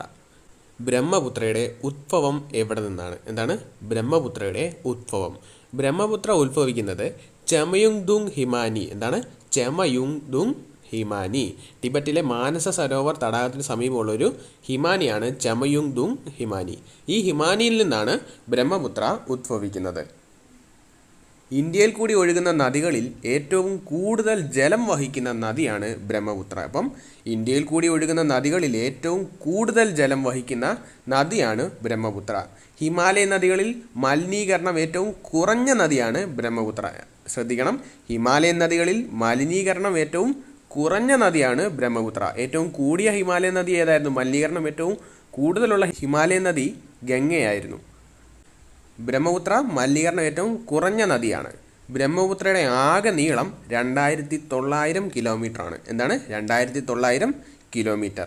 ബ്രഹ്മപുത്ര ഒഴുകുന്ന സംസ്ഥാനങ്ങൾ ഏതെല്ലാമാണ്? ബ്രഹ്മപുത്ര ഒഴുകുന്ന സംസ്ഥാനങ്ങൾ ഏതെല്ലാമാണ്? 2 ഇന്ത്യൻ സംസ്ഥാനങ്ങളിൽ കൂടി ബ്രഹ്മപുത്ര ഒഴുകുന്നുണ്ട്. ഒന്ന് അരുണാചൽ പ്രദേശ്, 2 ആസാം. ഏതൊക്കെയാണ്? അരുണാചൽ പ്രദേശും ആസാമും. അപ്പം ബ്രഹ്മപുത്ര ഒഴുകുന്ന ഇന്ത്യൻ സംസ്ഥാനങ്ങളാണ് അരുണാചൽ പ്രദേശും ആസാമും. ബ്രഹ്മപുത്ര നദി ഇന്ത്യയിലേക്ക് പ്രവേശിക്കുന്ന സ്ഥലം സാദ്യയാണ്. അപ്പം ബ്രഹ്മപുത്ര നദി ഇന്ത്യയിലേക്ക് പ്രവേശിക്കുന്ന സ്ഥലം സാദ്യയാണ്. സാദ്യ അരുണാചൽ പ്രദേശിലെ സ്ഥലമാണ്. അപ്പം സാദ്യയിൽ കൂടെയാണ് ബ്രഹ്മപുത്ര ഇന്ത്യയിലേക്ക് പ്രവേശിക്കുന്നത്. അരുണാചൽ പ്രദേശിൽ ബ്രഹ്മപുത്ര ദിഹാങ് എന്ന പേരിൽ അറിയപ്പെടുന്നു. അപ്പം അരുണാചൽ പ്രദേശിൽ ബ്രഹ്മപുത്ര ദിഹാങ് എന്ന പേരിൽ അറിയപ്പെടുന്നുണ്ട്. അപ്പം അരുണാചൽ പ്രദേശിൽ ബ്രഹ്മപുത്ര അറിയപ്പെടുന്ന പേരാണ് ദിഹാങ്. ദിഹാങ് എന്നറിയപ്പെടുന്നത് ബ്രഹ്മപുത്രയാണ്. ഓർത്തു വെക്കുക. ബ്രഹ്മപുത്ര ടിബറ്റിൽ അറിയപ്പെടുന്ന പേര് സാങ്പോ എന്നാണ്. എന്താണ്? സാങ്പോ. അപ്പം സാങ്പോ എന്നറിയപ്പെടുന്ന നദി ഏതാണ് എന്ന് ചോദിച്ചാൽ ബ്രഹ്മപുത്രയാണ്. ബ്രഹ്മപുത്ര ടിബറ്റിൽ അറിയപ്പെടുന്ന പേരാണ് സാങ്പോ. ഈ സാങ്പോ എന്ന പദത്തിൻ്റെ അർത്ഥം ശുദ്ധീകരിക്കുന്ന എന്നാണ്. എന്താണ്? ശുദ്ധീകരിക്കുന്ന. അപ്പോൾ ബ്രഹ്മപുത്ര ടിബറ്റിൽ അറിയപ്പെടുന്നത് സാങ്പോ എന്നാണ്. ബ്രഹ്മപുത്ര ബംഗ്ലാദേശിൽ അറിയപ്പെടുന്ന പേരാണ് ജമുന. നമ്മൾ കഴിഞ്ഞ ക്ലാസ്സിൽ പഠിച്ചതാണ്. ബ്രഹ്മപുത്ര ബംഗ്ലാദേശിൽ അറിയപ്പെടുന്ന പേരാണ് ജമുന. അപ്പോൾ ബംഗ്ലാദേശിൽ ബ്രഹ്മപുത്ര അറിയപ്പെടുന്നത് ജമുന എന്നാണ്. ചുവന്ന നദി എന്നറിയപ്പെടുന്ന നദിയാണ് ബ്രഹ്മപുത്ര. എന്താണ്? ചുവന്ന നദി. ചുവന്ന നദി എന്നറിയപ്പെടുന്ന നദിയാണ് ബ്രഹ്മപുത്ര. ബ്രഹ്മപുത്ര ഇന്ത്യയിലെ പുരുഷ നദി എന്നും അറിയപ്പെടുന്നു. ഇന്ത്യയിലെ പുരുഷ നദി, പുല്ലിംഗ നാമമുള്ള നദി എന്ന് അറിയപ്പെടുന്നു. അപ്പം ബ്രഹ്മപുത്രയെ പറ്റിയുള്ള വിശേഷണങ്ങളാണ്. ആസാമിൻ്റെ ദുഃഖമെന്ന് ബ്രഹ്മപുത്ര അറിയപ്പെടുന്നു. എന്താണ്? ആസാമിൻ്റെ ദുഃഖം. ആസാമിൻ്റെ ദുഃഖം എന്നറിയപ്പെടുന്ന നദി ഏതാണെന്ന് ചോദിച്ചാൽ ഉത്തരം ബ്രഹ്മപുത്ര നദിയാണ്. പ്രാചീന കാലത്ത് ബ്രഹ്മപുത്ര നദി അറിയപ്പെട്ടിരുന്നത് ലൗഹിത്യ എന്ന പേരിലാണ്. എന്താണ്? ലൗഹിത്യ. പ്രാചീന കാലത്ത് ലൗഹിത്യ എന്നറിയപ്പെട്ടിരുന്ന നദി ഏതാണ് എന്ന് ചോദിച്ചാൽ അത് ബ്രഹ്മപുത്രയാണ്. അപ്പോൾ ബ്രഹ്മപുത്രയുടെ പ്രാചീന നാമമാണ് ലൗഹിത്യ. നമ്മൾ മുൻപേ പറഞ്ഞു ആസാമിൻ്റെ ദുഃഖം എന്നറിയപ്പെടുന്ന നദി ബ്രഹ്മപുത്രയാണ്. ആസാമിൻ്റെ ജീവരേഖ എന്നറിയപ്പെടുന്നതും ബ്രഹ്മപുത്ര നദിയാണ്. എന്താണ്? ആസാമിൻ്റെ ജീവരേഖ എന്നറിയപ്പെടുന്ന നദിയാണ് ബ്രഹ്മപുത്ര. ബ്രഹ്മപുത്രയുടെ തീരത്തുള്ള പ്രധാന പട്ടണങ്ങളാണ് ഗുവാഹത്തി, ദിബ്രുഗഡ്. എന്താണ്? അസമിലെ ഗുവാഹത്തിയും ദിബ്രുഗഡും ബ്രഹ്മപുത്രയുടെ തീരത്തുള്ള പ്രധാന പട്ടണങ്ങളാണ്. ലോകത്തിലെ ഏറ്റവും വലിയ നദീജന്യ ദ്വീപ് ഏതാണ് എന്ന് ചോദിച്ചാൽ ലോകത്തിലെ ഏറ്റവും വലിയ നദീജന്യ ദ്വീപാണ് മജുലി. എന്താണ്? മജുലി. ഇപ്പോൾ മജുലിയാണ് ലോകത്തിലെ ഏറ്റവും വലിയ നദീജന്യ ദ്വീപ്. ഈ മജുലി ഏത് നദിയിലാണ് സ്ഥിതി ചെയ്യുന്നത് എന്ന് ചോദിച്ചാൽ മജുലി ബ്രഹ്മപുത്ര നദിയിലാണ് സ്ഥിതി ചെയ്യുന്നത്. അസമിൽ ബ്രഹ്മപുത്ര നദിയിലാണ് ലോകത്തിലെ ഏറ്റവും വലിയ നദീജന്യ ദ്വീപായ മജുലി സ്ഥിതി ചെയ്യുന്നത്. ബ്രഹ്മപുത്ര നദി ഇന്ത്യയിലേക്ക് കടക്കുന്നതിന് മുൻപ് ഒരു പർവ്വതത്തെ ചുറ്റി ഒഴുകുന്നുണ്ട്. അപ്പം ബ്രഹ്മപുത്ര നദി ഇംഗ്ലീഷ് അക്ഷരമാലയിലെ യു ആകൃതിയിൽ ചുറ്റി ഒഴുകുന്ന പർവ്വതം ഏതാണ്? അപ്പം ക്വസ്റ്റ്യൻ ശ്രദ്ധിക്കുക. ബ്രഹ്മപുത്ര നദി ഇംഗ്ലീഷ് അക്ഷരമാലയിലെ യു ആകൃതിയിൽ ചുറ്റി ഒഴുകുന്ന പർവ്വതമാണ് നംച ബർവ. എന്താണ്? നംച ബർവ. അപ്പം നംച പർവ്വതത്തിനെയാണ് ബ്രഹ്മപുത്ര നദി യു ആകൃതിയിൽ ചുറ്റി ഒഴുകുന്നത്. അപ്പോൾ ബ്രഹ്മപുത്ര നദി ഇന്ത്യയിലേക്ക് പ്രവേശിക്കുന്ന സ്ഥലം ഏതാണ്? സാദിയ. അത് ഓർത്ത് വെക്കുക. സാദിയ വഴിയാണ് ബ്രഹ്മപുത്ര ഇന്ത്യയിലേക്ക് കടക്കുന്നത്. ഇന്ത്യയിലെ ഏറ്റവും നീളമേറിയ റോഡ് റെയിൽ പാലം, ഇന്ത്യയിലെ ഏറ്റവും നീളമേറിയ റെയിൽ കം റോഡ് അല്ലെങ്കിൽ റോഡ് റെയിൽ പാലം ഏതാണ് എന്ന് ചോദിച്ചാൽ ബോഗിവീൽ പാലം. എന്താണ്? ബോഗിവീൽ പാലം. 4.94 കിലോമീറ്ററാണ് ബോഗിവീൽ പാലത്തിൻ്റെ നീളം. 4940 മീറ്റർ. ഈ ബോഗിവീൽ പാലം സ്ഥിതി ചെയ്യുന്ന നദിയാണ് ബ്രഹ്മപുത്ര. അപ്പം ബോഗിവീൽ പാലം സ്ഥിതി ചെയ്യുന്ന നദിയാണ് ബ്രഹ്മപുത്ര. ഈ ബോഗിവീൽ പാലം ബന്ധിപ്പിക്കുന്ന സ്ഥലങ്ങൾ ഏതൊക്കെയാണെന്ന് ചോദിച്ചാൽ ദിബ്രൂഗഡും ദാമാജിയുമാണ്. ആസാമിലെ ദിബ്രൂഗഡ് തൊട്ട് ദാമാജി വരെയാണ് ബോഗിവീൽ പാലം ബന്ധിപ്പിക്കുന്നത്. ബോഗിവീൽ പാലം സ്ഥിതി ചെയ്യുന്ന നദിയാണ് ബ്രഹ്മപുത്ര. അപ്പോൾ ഇങ്ങനെ ചോദിക്കാം, ഇന്ത്യയിലെ ഏറ്റവും നീളമേറിയ റോഡ് റെയിൽ പാലമായ ബോഗിവീൽ പാലം സ്ഥിതി ചെയ്യുന്ന നദി ഏതാണ് എന്ന് ചോദിച്ചാൽ അത് ബ്രഹ്മപുത്രയാണ്. ബ്രഹ്മപുത്രയിൽ ചൈന നിർമ്മിച്ചിരിക്കുന്ന ഒരു ഡാമുണ്ട്. അപ്പം ബ്രഹ്മപുത്രയിൽ ചൈന നിർമ്മിച്ചിരിക്കുന്ന ഡാമിൻ്റെ പേരാണ് സാങ്മു ഡാം. എന്താണ്? സാങ്മു ഡാമാണ് ചൈന ബ്രഹ്മപുത്രയിൽ നിർമ്മിച്ചിരിക്കുന്ന ഡാം. അടുത്തത് ഒരു പ്രധാനപ്പെട്ട ക്വസ്റ്റ്യനാണ്. ഒരുപാട് തവണ PSC ചോദിച്ചിരിക്കുന്ന ഒരു ക്വസ്റ്റ്യനാണ്. ബ്രഹ്മപുത്രയുടെ ഗായകൻ എന്നറിയപ്പെടുന്ന വ്യക്തി ആരാണ്? എന്താണ്? ബ്രഹ്മപുത്രയുടെ ഗായകൻ എന്നറിയപ്പെടുന്ന വ്യക്തിയാണ് ഭൂപൻ ഹസാരിക. ആരാണ്? ഭൂപൻ ഹസാരിക. പോഷക നദികൾ ഏതൊക്കെയാണെന്ന് പഠിക്കാം. ബ്രഹ്മപുത്രയുടെ പോഷക നദികൾ. ബ്രഹ്മപുത്രയുടെ പ്രധാന പോഷക നദികളാണ് ടീസ്റ്റ, മാനസ്, സുബൻസിരി, ലോഹിത്, ദിബാങ്, കാമോങ്. അപ്പോൾ എന്തൊക്കെയാണ്? ടീസ്റ്റ, മാനസ്, സുബൻസിരി, ലോഹിത്, ദിബാങ്, കാമോങ്. ഇതിലെ ലോഹിത് നദിക്ക് കുറുകെയാണ് ധോളാസാദിയ പാലം സ്ഥിതി ചെയ്യുന്നത്. ധോളാസാദിയ പാലത്തിൻ്റെ മറ്റൊരു പേരാണ് ഭൂപൻ ഹസാരിക പാലം. സ്ഥിതി ചെയ്യുന്നത് ലോഹിത് നദിയിലാണ്. ഏകദേശം 9.15 കിലോമീറ്ററാണ് ധോളാസാദിയ പാലത്തിൻ്റെ നീളം. അപ്പോൾ ബ്രഹ്മപുത്രയുടെ പോഷക നദി ഏതൊക്കെയായിരുന്നു? ടീസ്റ്റ, മാനസ്, സുബൻസിരി, ലോഹിത്, ദിബാങ്, കാമോങ്. ഇതിൽ ബ്രഹ്മപുത്രയുടെ ഏറ്റവും വലിയ പോഷക നദി ഏതാണ് എന്ന് ചോദിച്ചാൽ ബ്രഹ്മപുത്രയുടെ ഏറ്റവും വലിയ പോഷക നദിയാണ് സുബൻസിരി. എന്താണ്? സുബൻസിരി. അപ്പോൾ ബ്രഹ്മപുത്രയുടെ ഏറ്റവും വലിയ പോഷക നദിയാണ് സുബൻസിരി. ഇന്ത്യയിലെ ഏറ്റവും വേഗത്തിൽ ഒഴുകുന്ന നദി ഏതാണ് എന്ന് ചോദിച്ചാൽ ഇന്ത്യയിലെ ഏറ്റവും വേഗത്തിൽ ഒഴുകുന്ന നദി ഏതാണ് എന്ന് ചോദിച്ചാൽ അതിൻ്റെ ഉത്തരം ടീസ്റ്റ നദിയാണ്. എന്താണ്? ടീസ്റ്റ നദി. ടീസ്റ്റ ബ്രഹ്മപുത്രയുടെ പോഷക നദിയാണ്. അപ്പം ബ്രഹ്മപുത്രയുടെ പോഷക നദിയായ ടീസ്റ്റയാണ് ഇന്ത്യയിലെ ഏറ്റവും വേഗത്തിൽ ഒഴുകുന്ന നദി. ഈ ടീസ്റ്റ നദി അറിയപ്പെടുന്നതാണ് സിക്കിമിൻ്റെ ജീവരേഖ. എന്താണ്? സിക്കിമിൻ്റെ ജീവരേഖ. സിക്കിം അറിയപ്പെടുന്നത് ലിറ്റിൽ ബ്രദർ എന്നാണെന്ന് നമ്മൾ കഴിഞ്ഞ ക്ലാസ്സുകളിൽ പഠിച്ചിട്ടുണ്ട്. ആ ക്ലാസ്സുകളെ കണ്ടില്ലെങ്കിൽ മുകളിൽ പ്ലേലിസ്റ്റിൻ്റെ ഐ ബട്ടണിൽ കൊടുക്കുന്നുണ്ട്. അത് കണ്ടിട്ട് മാത്രം നിങ്ങൾ ഈ വീഡിയോ കാണുക. അപ്പം ഇന്ത്യയിലെ ഏറ്റവും വേഗത്തിൽ ഒഴുകുന്ന നദിയാണ് ടീസ്റ്റ. അപ്പം സിക്കിമിൻ്റെ ജീവരേഖയെന്ന് ടീസ്റ്റ നദി അറിയപ്പെടുന്നു. നമുക്കറിയാം ദേശീയ ജലപാത 1 സ്ഥിതി ചെയ്യുന്ന നദി ഗംഗാ നദിയാണ്. നമ്മൾ പഠിച്ചതാണ്. കഴിഞ്ഞ ക്ലാസ്സിൽ നമ്മൾ പഠിച്ചാണ് ദേശീയ ജലപാത 1 സ്ഥിതി ചെയ്യുന്നത് ഗംഗാ നദിയാണ്. എന്നാൽ ദേശീയ ജലപാത 2 സ്ഥിതി ചെയ്യുന്ന നദിയാണ് ബ്രഹ്മപുത്ര. അപ്പോൾ ദേശീയ ജലപാത 2 സ്ഥിതി ചെയ്യുന്ന നദിയാണ് ബ്രഹ്മപുത്ര. ഈ ദേശീയ ജലപാത 2 അതായത് നാഷണൽ വാട്ടർവേ 2 എവിടെ നിന്ന് എവിടെ വരെയാണ്? അപ്പോൾ എവിടെ നിന്ന് എവിടെ വരെയാണ് നാഷണൽ വാട്ടർവേ 2? ആദ്യം മുതൽ ധൂബ്രി വരെ ദേശീയ ജലപാത 2 കണക്ട് ചെയ്യുന്നു. സ്ഥിതി ചെയ്യുന്ന നദി ബ്രഹ്മപുത്ര നദിയാണ്. ഗംഗാ നദിയിലെ നാഷണൽ ജലപാത 1. അപ്പം നാഷണൽ വാട്ടർവേ 1 അലഹബാദ് മുതൽ ഹാൽദിയ വരെ നമ്മളിത് പഠിച്ചതാണ്. അപ്പം ദേശീയ ജലപാത 2 സ്ഥിതി ചെയ്യുന്ന നദി ബ്രഹ്മപുത്രയും അത് കണക്ട് ചെയ്ത സ്ഥലം സാദ്യ മുതൽ ധൂബ്രി വരെയാണ്. സ്ഥിതി ചെയ്യുന്നത് ബ്രഹ്മപുത്ര നദിയിൽ. ദേശീയ ജലപാത 3 സ്ഥിതി ചെയ്യുന്നത് എവിടെയാണ് നമുക്കറിയാം. കൊല്ലം മുതൽ കോട്ടപ്പുറം, കേരളത്തിലാണ്. കൊല്ലം മുതൽ കോട്ടപ്പുറം വരെയാണ് ദേശീയ ജലപാത 3. ബ്രഹ്മപുത്ര നദിയുടെ പതനസ്ഥാനം ബംഗാൾ ഉൾക്കടലിലാണ്. അപ്പോൾ ബ്രഹ്മപുത്ര നദി പതിക്കുന്നത് ബംഗാൾ ഉൾക്കടലിലാണ്. ഈ ബംഗ്ലാദേശിൽ വെച്ച് ഈ ടീസ്റ്റ നദി, പോഷക നദിയായ ടീസ്റ്റ നദി ബ്രഹ്മപുത്രയുമായി ചേർന്ന് ജമുനയായി അറിയപ്പെടുന്നു. അപ്പോൾ ശ്രദ്ധിക്കുക, ബംഗ്ലാദേശിൽ വെച്ച് ടീസ്റ്റ നദി ബ്രഹ്മപുത്രയുമായി ചേർന്ന് ജമുനയായി അറിയപ്പെടുന്നു. ശേഷം ജമുന പത്മയുമായി ചേർന്ന് ബംഗാൾ ഉൾക്കടലിൽ പതിക്കുന്നു. അങ്ങനെയാണ് ബ്രഹ്മപുത്ര നദി ബംഗാൾ ഉൾക്കടലിൽ പതിക്കുന്നത്. അപ്പോൾ ബ്രഹ്മപുത്ര നദിയുടെ പതനസ്ഥാനം ബംഗാൾ ഉൾക്കടലാണ്. അടുത്തതായി നദികളും അവയുടെ ചില അപരനാമങ്ങളെയും കുറിച്ച് നമുക്ക് പഠിക്കാം. എന്താണ് നദികളും അപരനാമങ്ങളും? ഒന്നാമതായി വൃദ്ധഗംഗ എന്നറിയപ്പെടുന്ന നദി ഏതാണ്? എന്താണ് വൃദ്ധഗംഗ? വൃദ്ധഗംഗ എന്നറിയപ്പെടുന്ന നദിയാണ് ഗോദാവരി. വൃദ്ധഗംഗ, ഗോദാവരി, ഗോദാവരി, വൃദ്ധഗംഗ, അങ്ങനെ പഠിച്ചു വെക്കുക. വൃദ്ധഗംഗ ഗോദാവരിയാണ്. ദക്ഷിണഗംഗ എന്നറിയപ്പെടുന്ന നദി ഏതാണ്? ദക്ഷിണഗംഗ. ദക്ഷിണഗംഗ എന്നറിയപ്പെടുന്ന നദിയാണ് കാവേരി. ഇപ്പം ദക്ഷിണഗംഗ, കാവേരി, വൃദ്ധഗംഗ, ഗോദാവരി. അർദ്ധഗംഗ എന്നറിയപ്പെടുന്ന നദി ഏതാണ്? അർദ്ധഗംഗ. അർദ്ധഗംഗ എന്നറിയപ്പെടുന്ന നദിയാണ് കൃഷ്ണ. എന്താണ്? കൃഷ്ണ. അപ്പോൾ വൃദ്ധഗംഗ എന്നറിയപ്പെടുന്നത് ഗോദാവരി നദിയാണ്, ദക്ഷിണഗംഗ എന്നറിയപ്പെടുന്നത് കാവേരി നദിയാണ്, അർദ്ധഗംഗ എന്നറിയപ്പെടുന്നത് കൃഷ്ണ നദിയാണ്. ഇനി ബംഗാളിൻ്റെ ദുഃഖം എന്നറിയപ്പെടുന്ന നദി ഏതാണ്? ബംഗാളിൻ്റെ ദുഃഖം എന്നറിയപ്പെടുന്ന നദിയാണ് ദാമോദർ. എന്താണ്? ദാമോദർ. അപ്പോൾ ബംഗാളിൻ്റെ ദുഃഖം ദാമോദർ. അസമിൻ്റെ ദുഃഖം എന്നറിയപ്പെടുന്ന നദിയാണ് ബ്രഹ്മപുത്ര. അസമിൻ്റെ ദുഃഖം ബ്രഹ്മപുത്ര. ബീഹാറിൻ്റെ ദുഃഖം എന്നറിയപ്പെടുന്ന നദിയാണ് കോസി. എന്താണ്? കോസി. അപ്പം ബംഗാളിൻ്റെ ദുഃഖം ദാമോദർ, അസമിൻ്റെ ദുഃഖം ബ്രഹ്മപുത്ര, ബീഹാറിൻ്റെ ദുഃഖം കോസി. ഒറീസയുടെ ദുഃഖം എന്നറിയപ്പെടുന്ന നദി ഏതാണ്? എന്താണ്? ഒറീസയുടെ ദുഃഖമാണ് മഹാനദി.